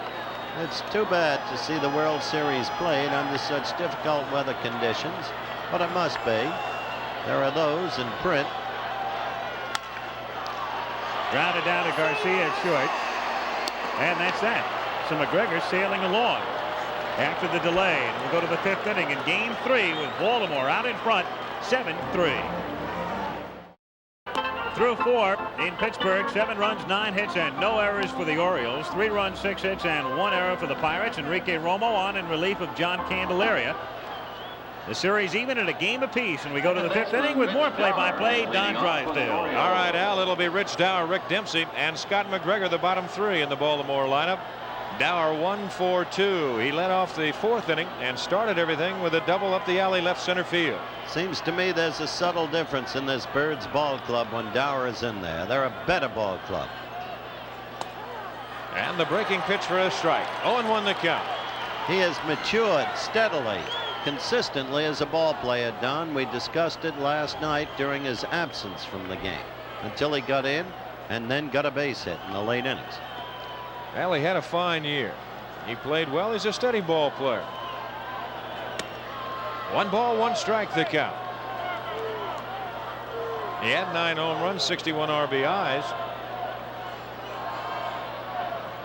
He's the kind of guy that can do a lot of things for you. Certainly better than average speed. He can play defense. He can move the ball around. He handles the bat well.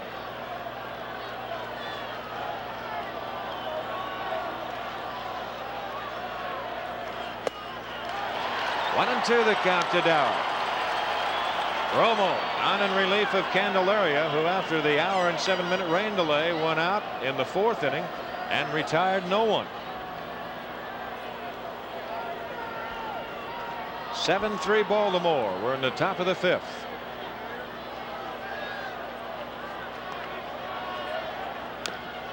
Little check swing, bounce foul, and the count remains at 1-2. That was a beautiful pitch. Good location. There we are tomorrow, right back here in Pittsburgh. Weather permitting.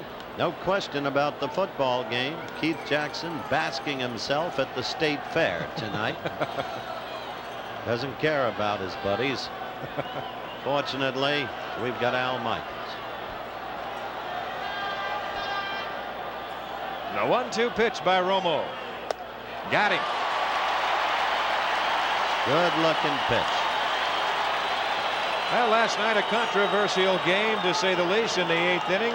Howard had a chance to talk to Rick Dempsey, and here was their conversation. Rick, let's retrace that 9th inning play when Ott scored the winning run. First, why didn't you block off the plate? Well, I never called for the ball to be cut off when it came in from the outfield, and the throw was up the line about a step or a step and a half. And the signal that we have is if we don't say anything, the ball, you let it go through. The game was on the line, so I had to take the throw, and in order to get the throw, I had to go up the line. So I went up the line.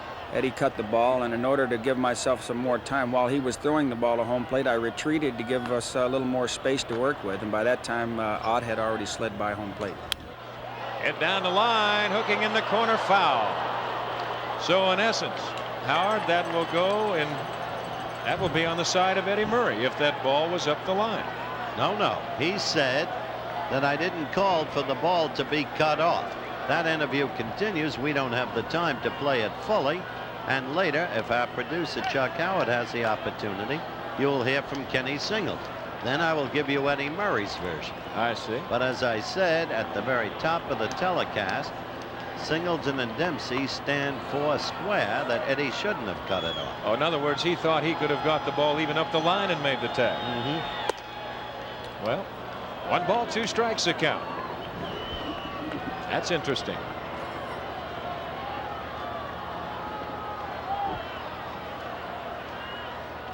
One gone, Baltimore 5th inning. They lead it 7-3. Got him. And Dempsey hot. He couldn't pull the trigger.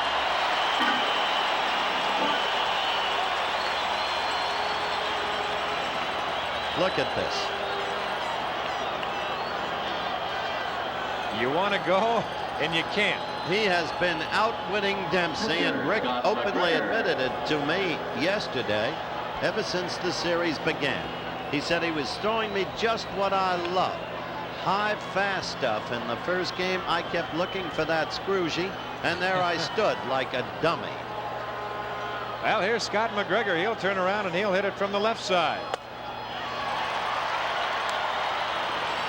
Yeah, in the National League, a lot of times. See, he's not happy. I think he's a little mad at the call by Russ Getz. Ah, no, he knows he's been outwitted. You think so? Sure.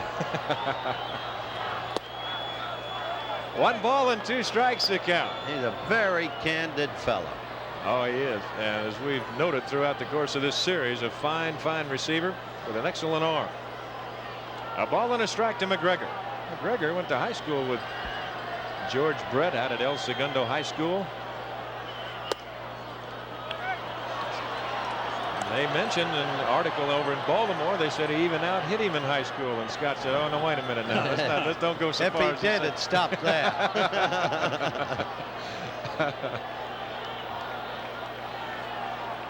2 balls and a strike. 3-1. He stands up there like he knows what he's doing. I'll say that. Kind of tough, boy, when you don't swing a bat all year long, and then all of a sudden you come into the World Series and they say, "Okay, you are number 9 in the batting order." By the way, we just checked with him before. He uses a Mark Belanger model. American League, they don't really make any habit of getting pitchers bats. They don't need them. Foul away, 3-2 the count. He uses the bat of a 167 hitter, right? Well, he's probably figuring if he's hitting 167, there's got to be a lot of hits left in it.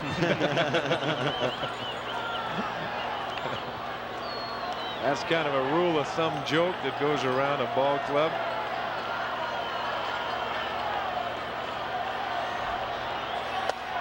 Walks him.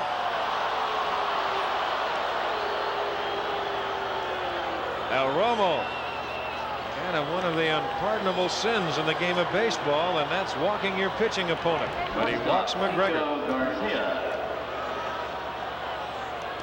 Now we go to the top of the order in Kiko Garcia, and he's had the key hit of the ball game for Baltimore, a bases loaded triple in the 4th. Last night you saw the evidence of the great depth in the Pirates bench. Tonight you're seeing it work up to this point for Weaver, because Garcia in there instead of Belanger has come through. 2 for 2, a double and a triple, 3 ribbies. There's a strike, and the count is 0-1. I was interested in watching McGregor go out in that last inning to pitch after he had to score from first base on the triple. Young man's in shape because he went out and he turned back the Bucks 3 up, 3 down, 2 fly balls and a ground out. Hit to the hole, base hit left field. Look at that ball slow down in that water. Didn't you love that splash? So the kid's 3 for 3.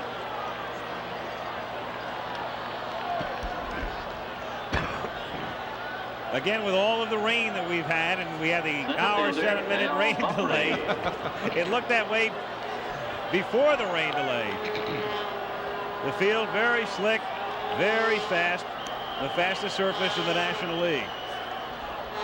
Now that brings on Bunbury. The first pitch that Bunbury saw from Romo hit him right in the number 1 on the back. Runners at first and second, 2 out. I don't know what Bunbury's going to do, but he's got a remarkable record of consistent hitting on artificial turf. A little guy like that who can scoot as well as Bunbury can, if he can just get a bat on the ball and bounce it somewhere, or it'll through the infield, he's got a great advantage.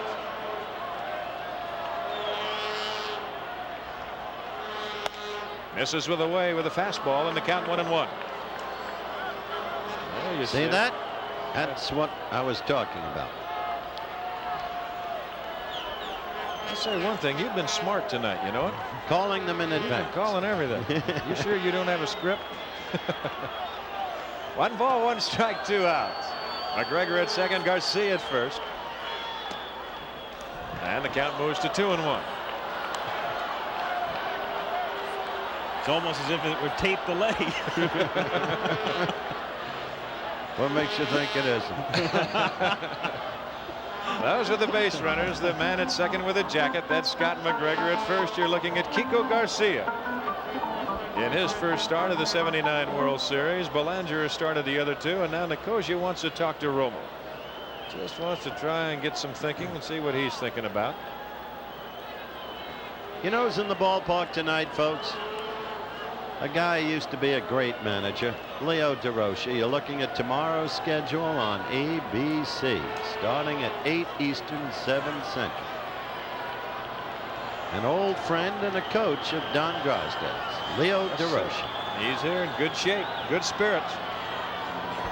The 2-1 pitch. Foul away. 2-2 the count. 2 outs, 2 on. It's 7-3 Baltimore, and we're in the top of the 5th. So one thing, that after that hour and 7-minute rain delay, we're talking a while that yes, some of the people have gone home, but golly, there haven't really been that many people that have gone home. Well, before they're done, as I was saying earlier, some of the print people will blame all of this on television. They expect us to still the inflation, cure the energy problem. Up the hole, and a good save by the second baseman Garner, and he saves a run. But Bunbury continues with the hitting streak on artificial turf. And here comes Singleton, who would love nothing more than to hit one out. For Garner, it continues to be an up and down series. He's made a couple of key errors, and of course the one in the first inning of the first game that led to 5 runs, and yet here he comes up with a diving stop, just trying to keep the ball close to him to keep McGregor from rounding third. So he temporarily staves off a run as the bases are now loaded. Well, I like what Don said earlier about the action of Bunbury on artificial turf. He had to reach for that ball. That's right. And yet he found a spot. And he had the speed to get down there, and of course Garner could not be blamed for that. In fact, he made a good saving play, as Al noted. Here's Singleton. Change is low. 1-0 the count. Singleton tonight, Ken, is 2 for 3, and he has an RBI.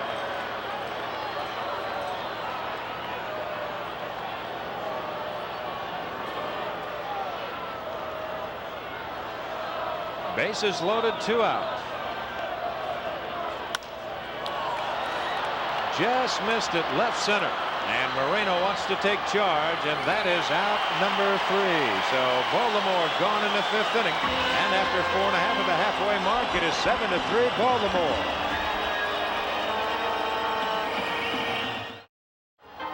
All right, we're back here at Three Rivers Stadium. Earlier, I heard Rick Dempsey say that he didn't give the cutoff sign Eddie Murray. Here's further talk from Singleton and Dempsey. Now, Kenny, what about the throw from the outfield? Did it have enough on it to not have been cut off? I thought it did. I thought it was a strong enough throw. When the grass is wet like that, usually you get the skipping effect like you do with a rock going across a pond. And I felt as though the throw had enough on it. It might have been one step up the line. I believe if you ask Rick Dempsey, he might tell you that. Eddie, not getting the signal from you clearly should not have cut the ball off. Well, in my estimation, he should not have cut the ball off. But as far as Eddie saw the ball, he saw it tailing up the line a step or two and thought it was going to be off mark, and he cut the ball off. A key word that he said. There's Murray at first base as Romo is going to hit for himself, which is a little bit of a surprise right here, guys. Eddie was in the Whirlpool bat, so we didn't get the opportunity to talk to him, but he's made his position clear. That is to right field, and there's Kenny Singleton, and that is out number 1. Purely and simply, Eddie said he thought the throw was offline, and he had to cut it off to get it in time. Oddly, and this was an excellent point made by Tommy Lasorda. If Murray were a left-handed fielding first baseman, he would have gotten the runner on that play in the 9th inning yesterday. He would not have had to have whirled around to throw the ball. But he's a right-hander, so he had to take a precious fraction of time to whirl around and release the ball. This is Moreno, and he takes a curveball for the strike. But the key word in all of the testimony, Mr. Lawyer, was the word tail. That is going to be a base hit down the left field line, and it will go to the corner for extra bases. Moreno on his way for 2, and it'll be Renicky to get it back in. Moreno stops at second base with a double. So Moreno in this game beginning to play up to his ability. 3 trips to the plate, 2 doubles. Well, he's back home, and I'm sure in the friendly confines of Three River Stadium, he might feel a little more comfortable right here. Renicky trying to cut it off at the pass, and he does just that. But you know, Al and Howard, that key word when I said tail, because that means that what evidently Dempsey might have thought it might have been tailing. Maybe that's what Murray thought. If it's tailing, that means it's going to go further up the line. Here's Foley. He is 0 for 2.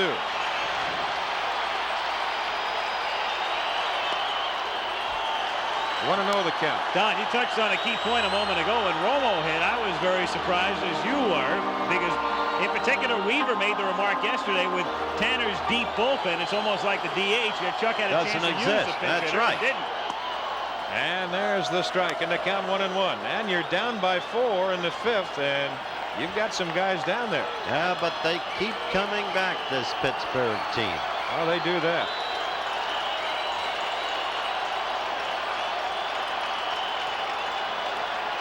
Fans start to come alive here in Pittsburgh. Foul right side out of play. As a matter of fact, come from behind wins this year for Pittsburgh. They only did that 41 times, which is something else. And wins at the last time at bat. In other words, whether it be the 9th inning, the 8th inning, or I should say the 10th inning, whatever it might be, an extra inning from the 9th on, they did it 25 times. Here they come, the Buck fans. Left field, playable, Renicky. That's out number 2. I'm going to look at that replay again. I'm going to watch the position that Murray was in. That's going to haunt you all winter. It will. If you ever get to the winter, you may still be covering the World Series. Aren't we in the winter right now?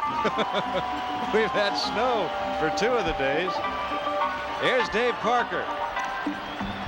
2 outs and Moreno at second base. Parker has hit a sacrifice fly, has driven in a run, and he's struck out. 7-3 Baltimore, bottom of the 5th.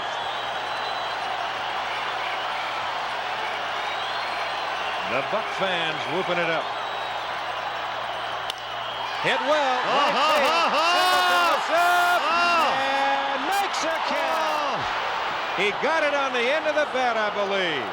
And the Pirates are gone in the 5th inning. It did look like it might sneak out. I'll tell you, they can come back at you. This, before it's over, will probably go 7 games, and they'll be scratching and clawing. There you see a good effort by Singleton. He knew where he was at all times and went up, made it easy. Through 5, 7-3 Baltimore, and we'll be back with more baseball after this word from our local stations.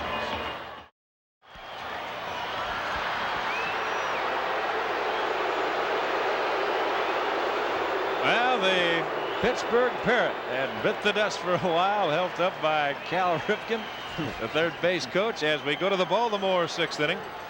And it'll be Eddie Murray, Doug DeCinces, and Gary Renicky. 4 for 7 in the World Series. A tremendous hitter. But not like Parker. Parker can paralyze you with fear just looking at him. He just missed that last one, I'll tell you that. Got it down on the end of the bat.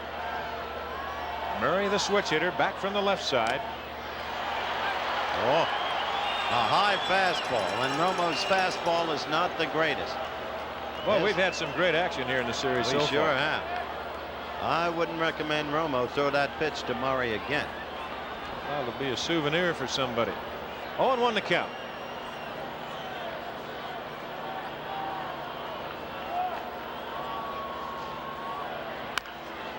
Fouled on the first base side by Jimmy Fry, the first base coach for Baltimore, and the count moves on to 0-2.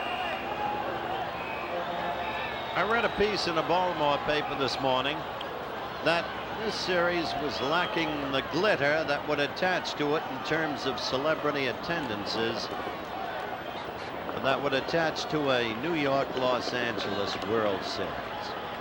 I want to talk about that in just a moment. Well, maybe right now. Let me tell you something. This World Series is not only suspense-packed and with a sense of drama,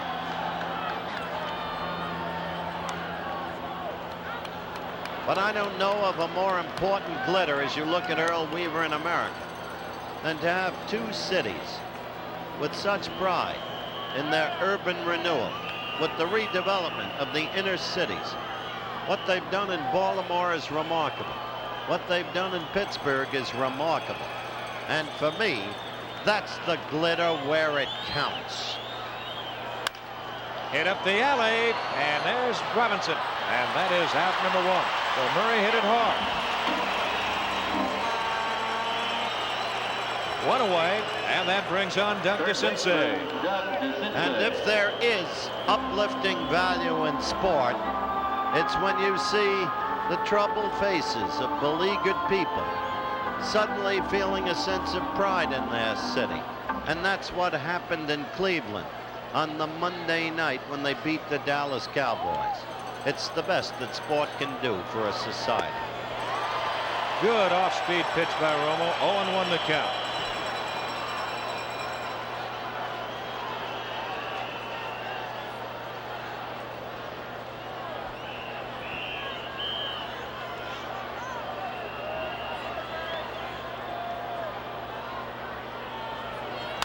Right back to Romo on a big hop. To Stargell out number 2. Down the Baltimore sixth inning, 2 up, 2 down. Murray has lined to Robinson. And DeCinces has bounced back to Romo. And we go to Gary Renicky, the left fielder. Renicky has bounced to short. He singled and he struck out. He's 1 for 3 tonight.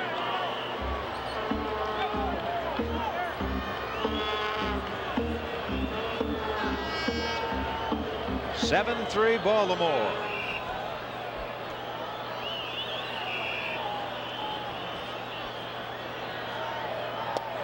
Sidearm curveball misses inside.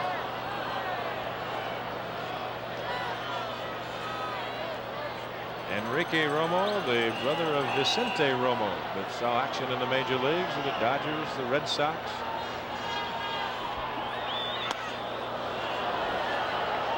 Two 2-0 the count.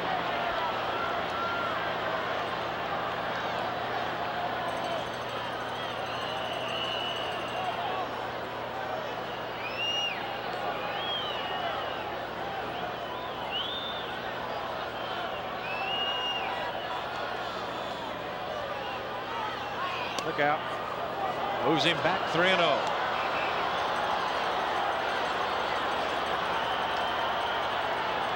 Three balls and no strikes with 2 outs to Doug DeCinces.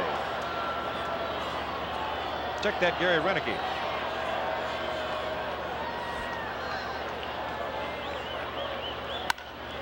Green lights him, and Robinson has to go back to the warning. Look at him holding out for the wall, and that is out number 3. Now Baltimore gone 1, 2, 3 in the 6th, and through 5 1/2. It's Baltimore 7 and Pittsburgh 3.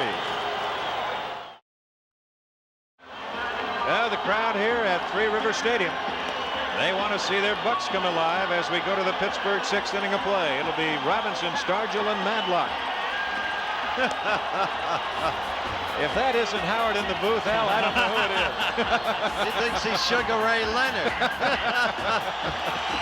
See you November 30th, Barrett. Well, he's got him riled up. As the Bucks come to bat, but they're down 4. It's 7-3 Baltimore in the bottom of the 6th. What man in uniform in this ballpark has played in more World Series games than any other? What man in uniform? Yes. Well, I might try for a coach. What name does he bear? Well, it's got to be Frank Robinson. That's it. Sure. This is Bill Robinson as he takes a fastball low on the count 1-0. Bruce Kison throwing down in the Pittsburgh bullpen. 1-1 the count.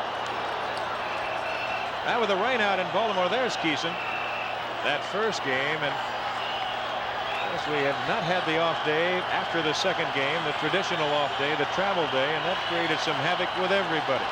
Not only these two teams, but boy, the technicians here with ABC, and they've done a great job. They really have. The cameramen and everybody like that trying to get everything in order. And here's a guy out here, Scott McGregor, who's now having a chat with Dempsey.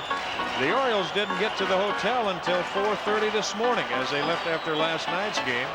McGregor had about 7 hours sleep, and you know that when he woke up with his eyes wide open. I'll guarantee you that. 1-1 the count. Foul away, 1-2.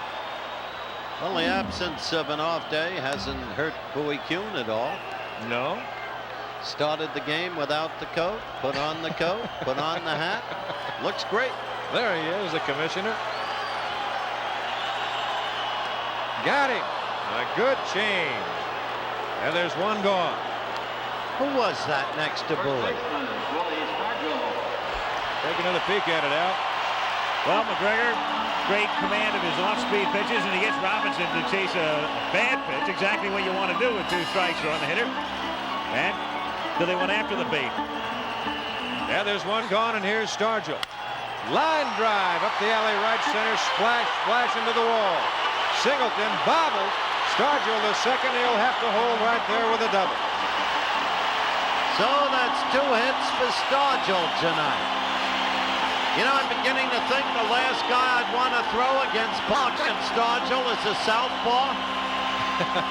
I don't want to hear any more of that stuff about how southpaws can hamstring the Bucks. Look at how quickly that ball gets to the fence here with the slick turf, the fast surface. In no time at all, out at the fence. And of course, Willie doesn't have great speed, but Singleton having trouble on the warning track with it as Stargell pulls him at second with a double. Yeah, so much for percentages. Yeah. I remember when they used to bench Warren Spahn against the Dodgers because of their right-handed power. I always thought that they were crazy. This is Madlock. Line up the alley left center. That will score Stargell as he stumbles coming around third.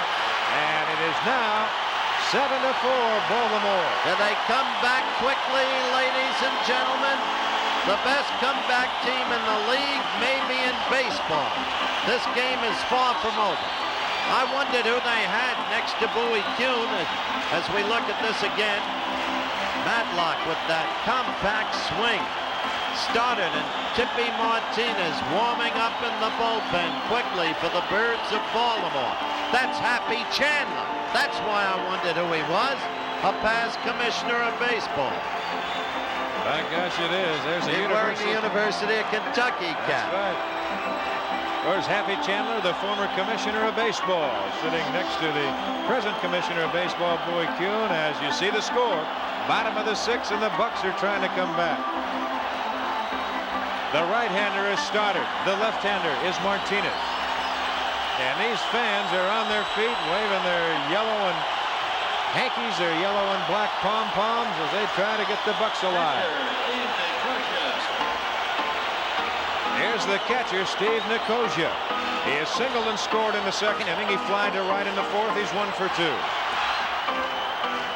Now, at this point in the ball game, let's watch the pitch. Deep but foul. Suddenly they are taking off on McGregor. And you have to wonder how long that man, Earl Weaver, is going to follow what he followed with Mike Flanagan in the first game. In the first game, he stayed with Flanagan. He won.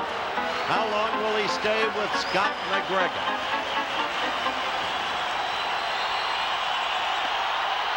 Uh-oh, look out. Pretty good move right there. He has an excellent move. One of the best in the American League. He's a good athlete. One out, a run in for the Pirates in the sixth inning. Baltimore leads it 7-4. Madlock at first, infield, they set for 2. It's only 11:48, folks. Be with us at 2 this morning. We'll be 1 ball, 1 strike, 1 out, 1 on and a run in. The cardinal rule of this World Series is no game finishes before midnight. Deep to center. Bumbry still going back and makes a catch at the 400-foot sign. I tell you, Mr. Weaver has to be taking note of this. Remember the way the last inning ended with Singleton backed against the wall on Parker. The eyes closed for a moment. The dreams of victory still there, but the doubts and the insecurity still there too. Look at this. From our center field stands angle. In complete command. Oh, a little bit of white at the top of that glove. Did you see that, Don? As he fouls one off. It's the batter is Phil Garner. He has doubled in a couple, and he's bounced to short. He's 1 for 2. Everything working for Weaver tonight. Lee Lacy out in the on-deck circle as DeColvey and Keeson throw in the bullpen. Deep left field. Oh, Renicky overdue. makes the catch, and Baltimore walks a tightrope in the sixth inning. A tightrope. Well, now it's up to Earl. That ball hit well. You take another look at it. Renicky, a good outfielder, in command all the way, and just goes up on the wall to haul it down. But the point is, Weaver has his best outfielders in their best positions, and it proved out. So he's a hot manager tonight. We'll be back in a moment. Rich Tower is Dower to lead it off in the 7th inning. It is 7-4 Baltimore. I'm Don Drysdale with Al Michaels and Howard Cosell from Three River Stadium. We've got a good one going. Now don't go away to the 7th, and once again here's Al. All right, Don, as Dower stands in, Dower, Dempsey, McGregor, bottom 3 against Enrique Romo, on in relief of Candelaria. Low for a ball. 1-0. I just say this, Al, while we're changing balls. We saw 3 tremendous drives. All looked in the beginning as if they would go out. Obviously now, in this atmosphere, with all of the dampness we've had, the ball is hanging heavy. It is not carrying. Good point. Hit in the air to shallow center. Easy play for Omar Moreno. 1 down. 3 of the last 4 Pirate outs have been warning track outs, and yet Weaver still not thinking about going to his pen, at least right now. Nobody up and throwing. We have Dempsey hitting here and McGregor out on deck. Telling you, we may be in extra innings at 2 in the morning. Then we can come back with game 4 right after a station break. That's correct. Tomorrow, game 4 will be on the air at 12:30 Eastern time. Jim Bibby and Dennis Martinez tomorrow. Dempsey hits it foul, out of play to the right. 0-1. Dempsey 1-3 tonight. We love Willie and his junkyard dog. Leroy Brown. Nobody sings it like Sinatra. Nobody. Not since James Croesus died, who wrote it. Line toward right center field, and Parker will have to chase this one down on the warning track. Look at that carom as it comes back to Moreno. And Dempsey winds up at second with a double. So Dempsey drilling it to the alley, and the ball just rocketing off the tartan turf and up against the fence as we see it again. Dempsey's second hit of the night, and the Orioles now have an even dozen. Now, this is interesting. Earl Weaver is sending up Scott McGregor. He had a choice here. Look at that in replay. Look how quickly that ball got to the wall, and then, as Al noted, the carom and the slip by Parker on that wet turf. Well, I could get 200 columns on playing in bad conditions. Meanwhile, there are over 600 riders here. Seats, good seats that might have been had by fans. They're sitting there. They didn't pay a cent to go in, but it's all television's fault. Scott McGregor. He's 0 for 2 plus a walk.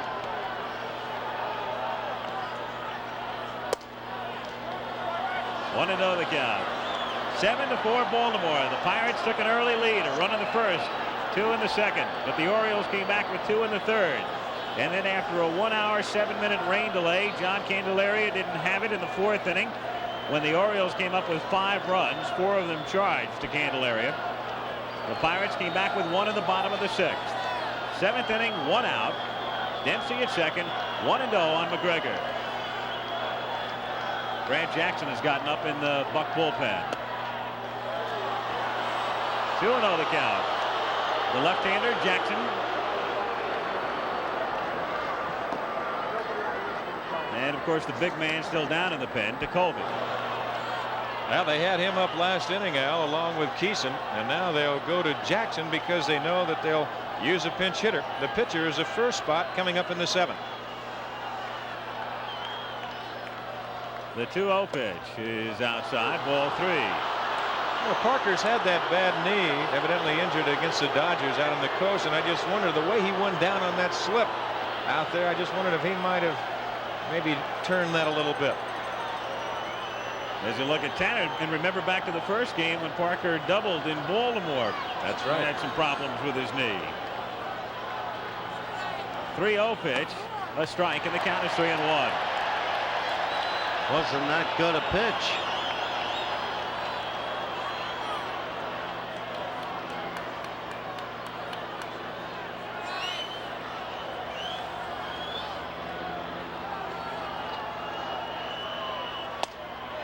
Three and 2.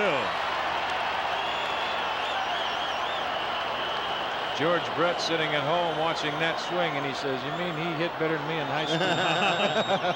With a 3-1 count.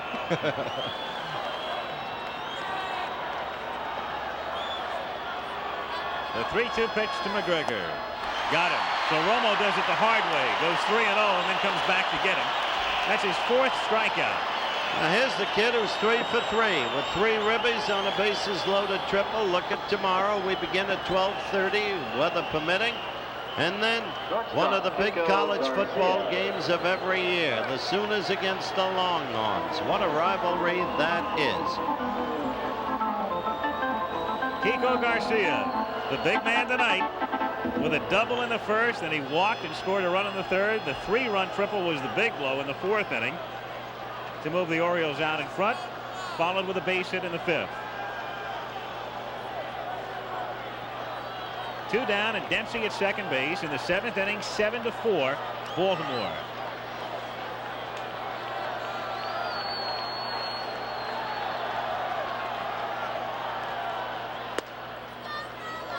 One and 0 the count. Kiko Garcia.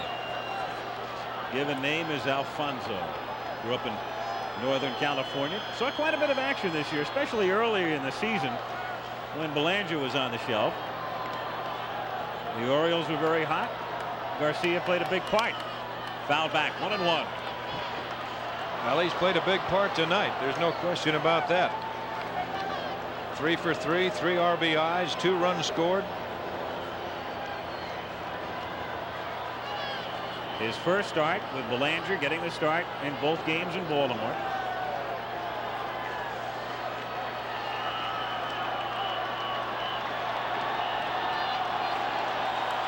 The 1-1, he drops down, and it's looped in the shallow center field. That could be trouble. Garner can't get it. It's a base hit, and Moreno throws back to Stargell as they get Garcia, and a run down, and then the ball hits him and caroms out into center field. So Kiko Garcia, who entered this World Series game, his first start, a relative unknown, is 4 for 4 with 4 ribbies. Look at it again, guys. Now that's on the end of the bat. And here's a little, watch this effort by Garner, and watch how far he slides on this wet surface. Garner, a great effort. Boy, I'll tell you, he gives you 100%, and he just keeps right on going. Now Moreno decides to throw behind Garcia, who goes right away to second base. It hits him in the back. That is Madlock covering. The run is scored. Had Garcia been able to get up in time and regain his senses, he might have been able to go to third without a play being made on him. Tanner has gone to the mound. That will do it for Romo. We'll see Grant Jackson coming in with the left-hand hitting Al Bumbry coming up. 7th inning, it's 8-4 Baltimore. Well, let's take another peek at it. Garcia hit that ball out on the end of the bat, and you just couldn't have placed it out there any more perfect than the way that ball fell in. A great effort by Garner.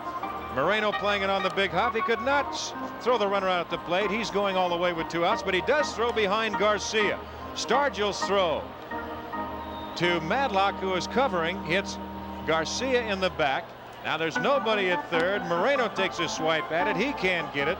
Foley coming from out in center field. He picks it up, and he just stops everybody right there.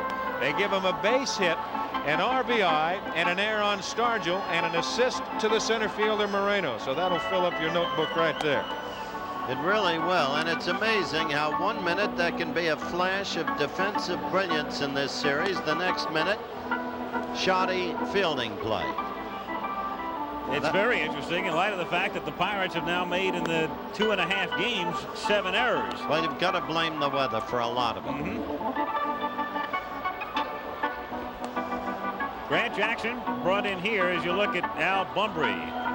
And Jackson will face just Bumbry, hopefully, in Chuck Tanner's mind, because Tanner's got to go to the bench when the Pirates come up in the bottom of the 7th inning with the pitcher due to lead off. Well, this is the second appearance for Jackson in this series.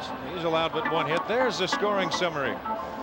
And tonight there has been some funny things going on, but it is 8-4 Baltimore any way you look at it, with 2 outs in the Baltimore 7th.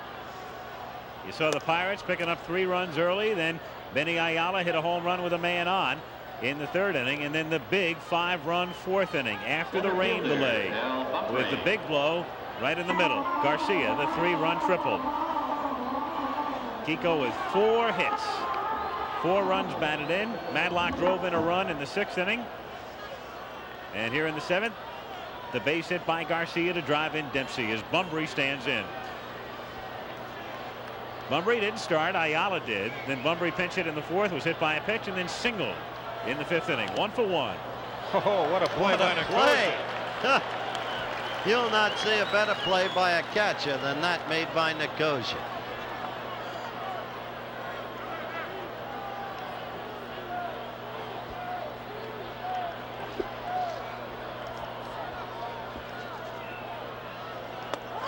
One and one.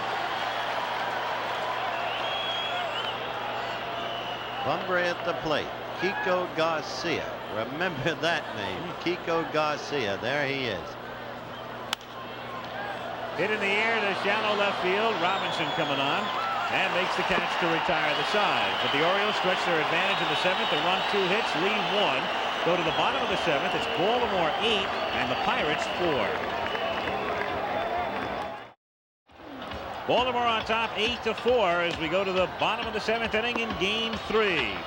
Baltimore winning the opener on Wednesday night. The Pirates last night on Sanguillen single, evening the series and moving out to a 3-0 lead tonight with the Orioles on top 8-4. As McGregor, the man who wrapped up the pennant, pitching a shutout against the California Angels last Saturday, has a 4-run cushion going to the bottom of the 7th inning. And pinch hitter Lee Lacy will lead things off, batting for Jackson. He'll be followed by Marino and Foley.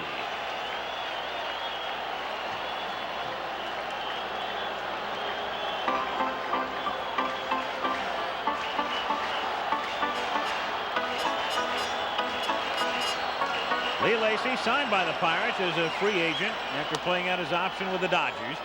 1-0 the count.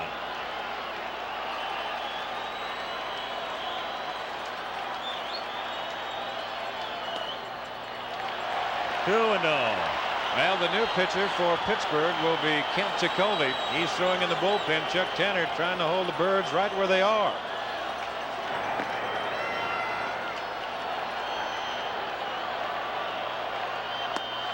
A strike, 2-1. It's interesting with that rain out and no off day now. Both managers still in question as to who might go Sunday. We know it's going to be Dennis Martinez and Bibby tomorrow, but Sunday is a question mark. Both ends. 2-1 pitch is lined and a great catch made by Dower at second. So Dower robbing Lacy leading off here in the bottom of the 7th inning. Boy, that was a great catch because Lacy, he hit it hard. And Dower off with a crack of the bat, and that's as far as Rich can extend himself, but he came up with a fine catch. What a marvelous man Lacy is to have on that bench. Remember, he had 5 pinch hit home runs for Tommy Lasorda when he was with the Dodgers. 3 of them were consecutive to set a record. Omar Marino, who came in the first 2 games, 1 for 10, has a couple of hits tonight, both doubles, scored the first Pirates run in the 1st inning.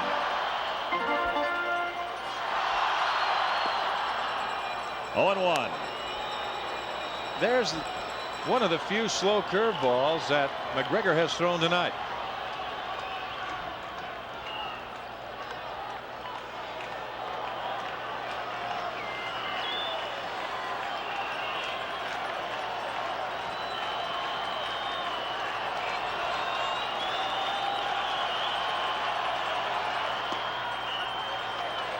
One and one the count.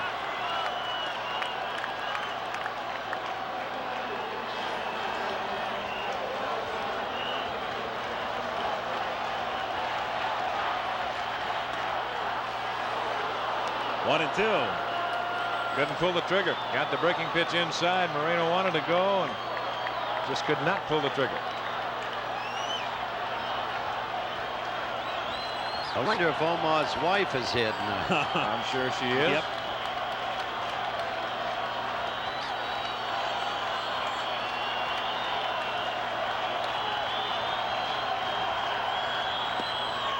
Called strike 3. So down goes Moreno on a breaking pitch, and he wants to know how wide Russ gets his strike zone is. Moreno not too happy with that call. Let's take another look at it. He just throws a cap and helmet and bat away. Dempsey sitting outside. And Russ Getsy had got the corner. That's 6 strikeouts for McGregor. And the batter is Tim Foley, who hits a fly ball to left field. Renicky is right there. And that's that for the Bucks in the 7th inning. So at the end of 7 complete, it remains the Orioles 8 and the Pirates 4. We'll be back at Three River Stadium after this word from our local stations. Well, Kent Tekulve comes in. Not too often will Tekulve appear in a game in which his ball club is 4 runs down, but that's the case right now. Candelaria started. We saw Romo on in the 4th, Jackson to get the one-man Bumbry. And as I mentioned before, part of the reason has to be that Don Robinson, even though there was never any official word on it, Robinson, after the shoulder stiffness, probably unavailable tonight. So the Bucks may be one man short in the pen, and Tekulve comes in here in the 8th inning. But of course, Canterman, who's used to working a lot. And of course, another big thing too, Al, is that Chuck Tanner knows he can't afford to give any more runs up. He's down by 4, and he's got to try and stop Baltimore right here so that he can take his last 2 whacks at him. The attendance tonight, 50,848. The official seating capacity here at Three River Stadium is 50,364, but they've had some standing room seats on sale and a good crowd of 50,848. But now some of the upper deck is beginning to empty. I wouldn't give up on this Bucks team if I were the fans. Not in this or any other game. Unless you're so far behind that it's hopeless. But when you're 4 behind, bases loaded, a home run, you're back in the ball game. They probably want to beat the traffic that's coming in for game 4. Ken Singleton to lead it off. Low, ball 1, 1-0. 50,848 at Three River Stadium tonight.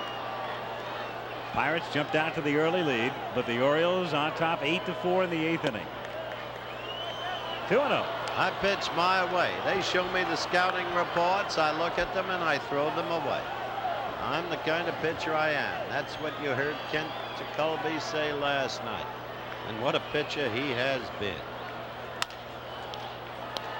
Wow. Garner on a hop. No play on this surface is routine. Oh, man. That ball looked like it popped out of a cannon at him.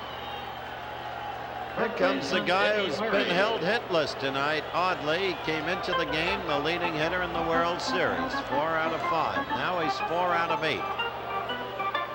But his outs tonight have been loud ones. Lined out in the 2nd, lined to right in the 4th, deep left in the 6th.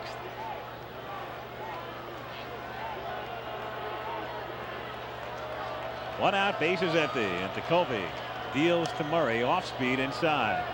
1-0.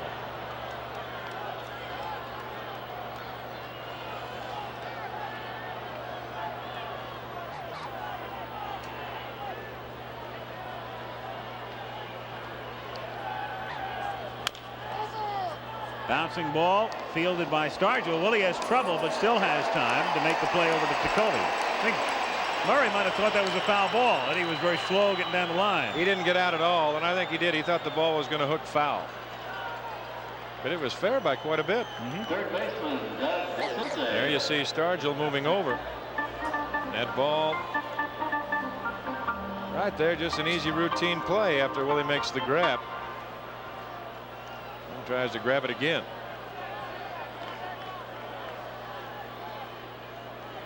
So 2 down. Tekulve, who set down the only 3 men he faced last night to get the save, has retired the first 2 tonight.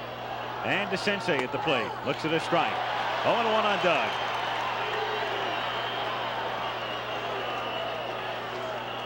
One for 11 in the series. The home run in the 1st inning in game 1. Line to left field into the corner, but foul. 0-2.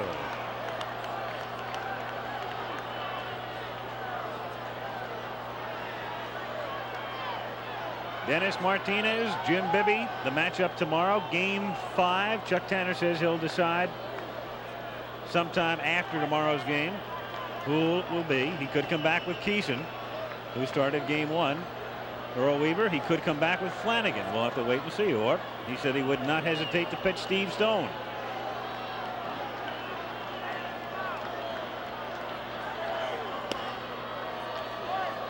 One and two on DeCinces. There's tomorrow's starting pitcher. Normally a pitcher likes to maybe go back to the hotel, get a little rest the night before a game. It's 12:16 a.m. and Martinez is going to be on the mound in less than 13 hours. You would think that he might be on his way back. Got a lot of stuff, that kid. DeCinces hits a shot. Great stop by Foley. Gets to his feet and throws him out. Boy, that was an excellent play by Timmy. He just dove right in a puddle of water to dig that one out.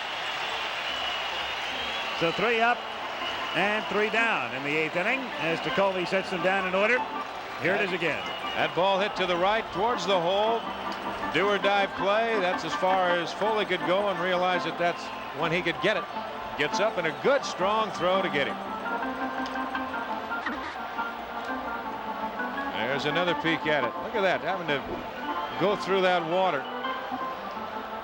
Timmy's right there, pushes himself up, reaches and throws. So at the end of 7.5, it remains Baltimore 8, Pittsburgh 4.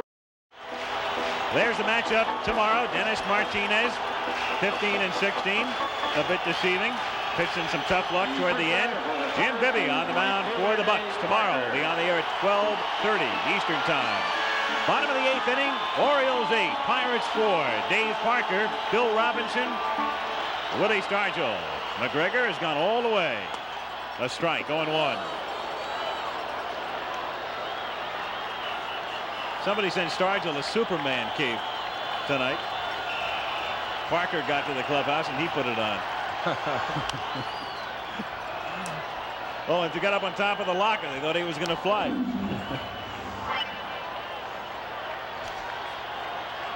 He might be able to. He's been walking on water in this series, literally. That's exactly right.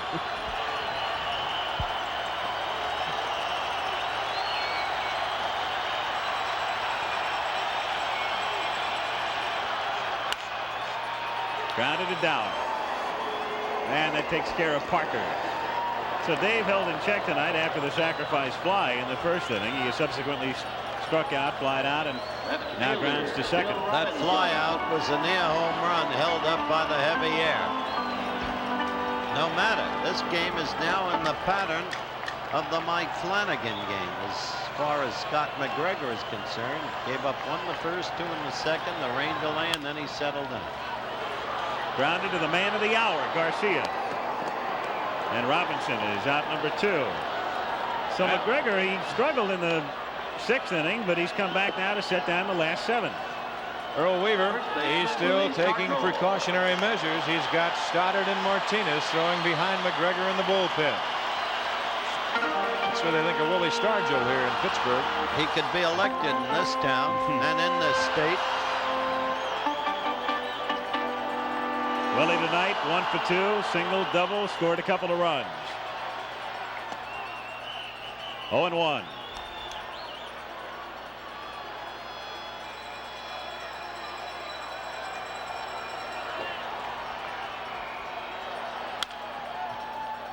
Oh, and 2 on Stargell. We don't go on the field. You're welcome to any ball fouled into the Baltimore stands, leading but 8 you to do 4. not go on the 2 field. down. The base is empty in the bottom of the 8th inning. Cautioning words from the PA announcer. Absolutely right. Match back out of play. 0-2. Doesn't matter where that sign is. Willie can hit him anywhere in this park. In any ball. Yeah. Just about in any deck. Hit him out of a few parks too, like the only man to do it at Dodger Stadium. That's right. I saw that. That was awesome. McGregor thought he had him. 1-2. McGregor, part of that trade you chronicled last night, the Yankees and the Orioles, the deal in 1976. Same deal that brought his battery mate over, Dempsey. And Tippy Martinez.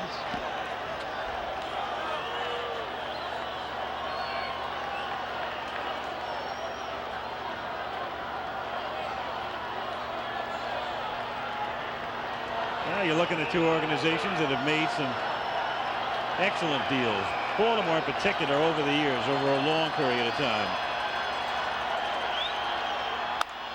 Look out.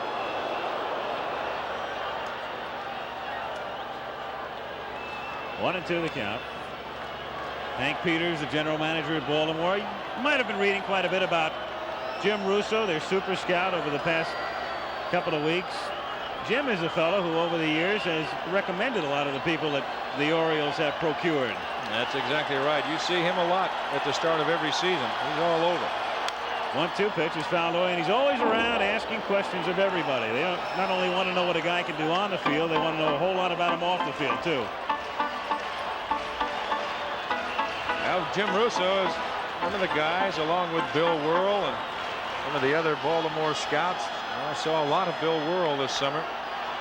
They put together that scouting report for manager Earl Weaver, and Earl Weaver listens to him. Stargell gets under it and pops it a mile high down the line. Dower and Murray are both there, and it's Eddie making the catch to retire the side. So Scott McGregor has set down 8 straight. The Pirates go quietly here in the 8th inning, and in game number 3 we'll go to the 9th at Three Rivers Stadium in Pittsburgh with the score: the Orioles 8 and the Pirates 4. Al Michaels, Howard Cosell, Don Drysdale. Game 3. We go to the top of the 9th inning. The Baltimore Orioles, and the big man tonight has been Kiko Garcia with 4 hits, a big 3-run triple in the 4th inning. Driven in 4 runs, leading at 8-4, trying to go up 2 games to 1 as we see Renicky, Dower, and Dempsey against Jacoby in the 9th. Saw that stat about Renicky leading off 12 times in innings with home runs. He hit 19 of his 25 without anybody on this year, so naturally in the clubhouse they call him Solo.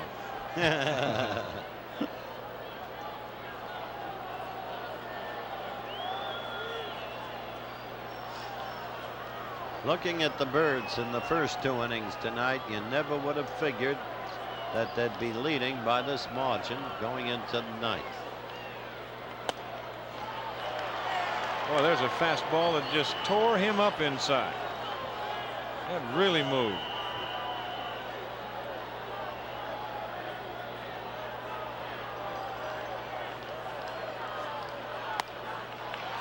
And he comes back with a breaking pitch. That's what's so great about Tekulve. He's got that fastball that, just take right here, Gary Renicky, a right-hand hitter. It's diving in on him with a fastball, and the hard stuff going away the other way.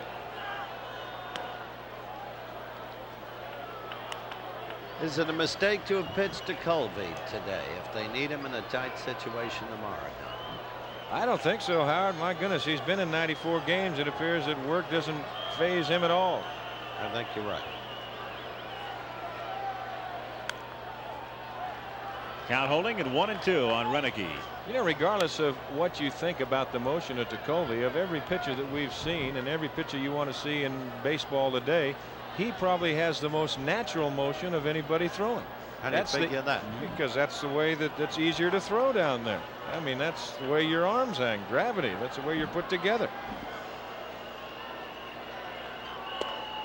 Have you ever known pitchers who threw that way, like Dick Hall, guys who came in from the side or even underneath that have arm problems? I've never seen that many. No, I really can't think of anybody that had that.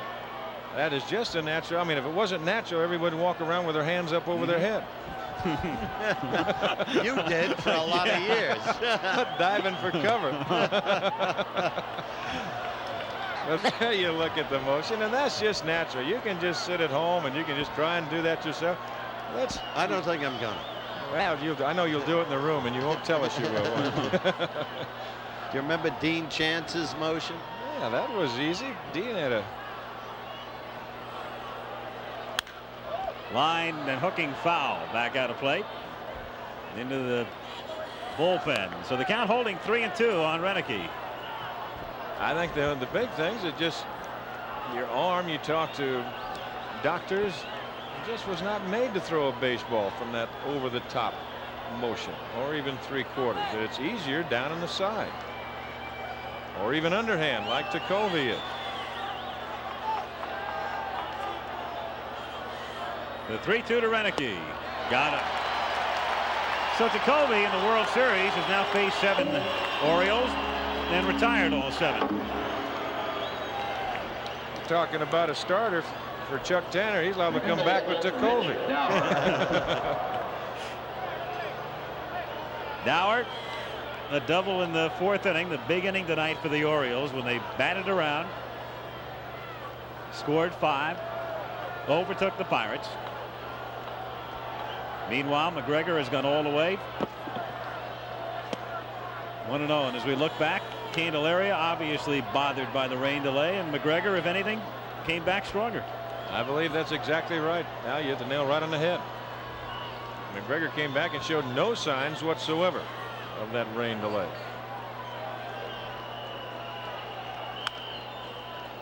One and one. Pittsburgh coming up in the bottom of the 9th inning. They'll start with Madlock. They have Madlock, Nicosia, Garner, the 6, 7, and 8 hitters. Orioles lead 8-4.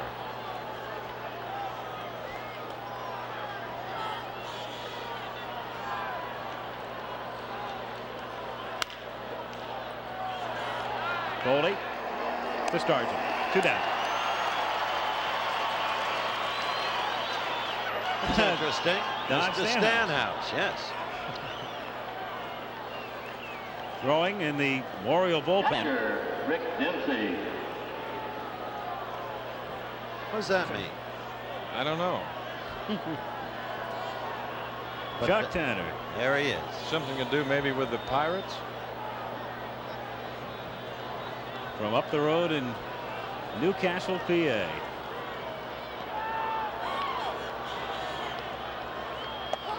A strike. Maybe there's something to do. When Tanner was a minor league manager at Hawaii in the late 60s, he got thrown out of a game in Tucson one night, went back in the clubhouse. They had a fellow by the name of Jim Hicks playing for him. Went into Hicks's locker, took out a fake mustache, stovepipe hat, fake beard, went back into the first row and managed the rest of the game. Parker going into the corner and makes the catch at foul ground. Another fine play by Dave. Pretty. So Jacoby sets down the 6-man he faces. The Pittsburgh Pirates coming up in the bottom of the 9th inning. McGregor 3 outs away from giving the Orioles the edge in the 1979 World Series. As we look at Dave Parker again going into the bullpen fence. And He's right there. He's right there. What an effort. What a player. After 8.5, 8-4 Baltimore back in Pittsburgh after this word from our local stations.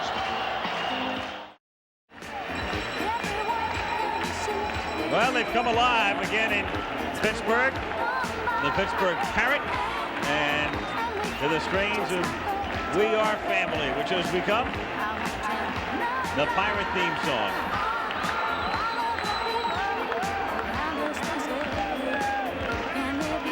Well, they were doing a lot of dancing in that 3rd game of the playoffs. They knew they had it wrapped up in the 7th inning. You better believe they were. Scott McGregor trying to go all the way, 8-4.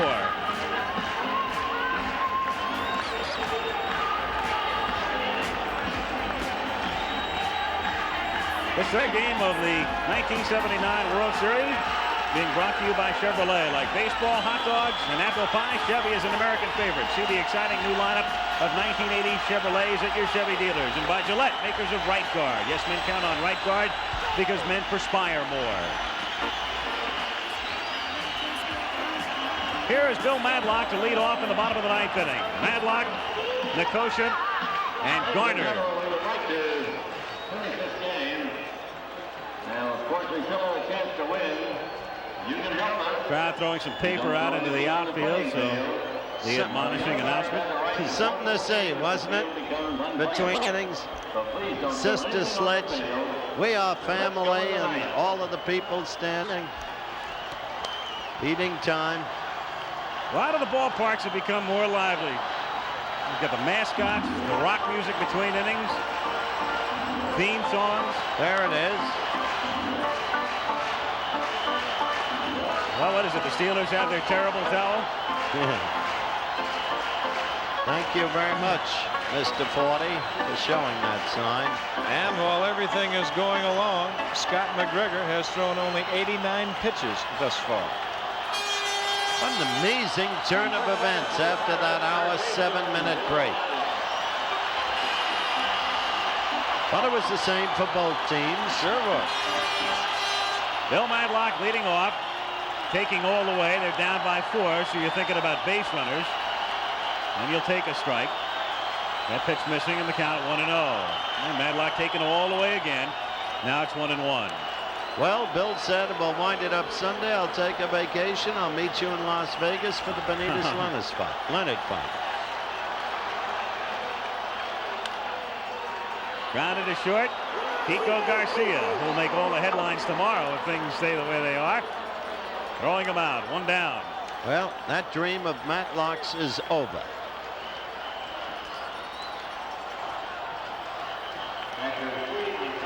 One out, bases empty. Steve Nicosia, 1 for 3, second inning single. Unless the Bucks do it now without Matlock. He was, I assume, talking of Pittsburgh winning in 3 straight here. Baltimore came in here willing to settle for 1 out of 3. If they hold this lead and win, which appears probable, they'll want 2 out of 3. And maybe 3. I was just going to say, hypothetically, he could still meet you in Vegas. But not under the conditions he dreamed of. That's right. No, you'll meet me in Vegas. That's for sure. I'll meet you there. Here's the 0-1 pitch. Grounded to Dower. Stays with it. Gets him. 2 down. So for McGregor, he has set down 10 in a row after it looked like the Pirates were going to battle from behind in the 6th. Stargell with a double, Madlock single, and he shut the door. Coming up later today. That's right. Later today. It's 12:36 in Pittsburgh. So about 12 hours from now, game number 4, followed by the Oklahoma-Texas battle from the Cotton Bowl. Phil Gardner with 2 out, bases empty in the 9th inning. Line to center field. Bunbury is there, and that'll do it. The Baltimore Orioles come from behind to win game number 3. 8 runs, 13 hits, and no errors for the Orioles.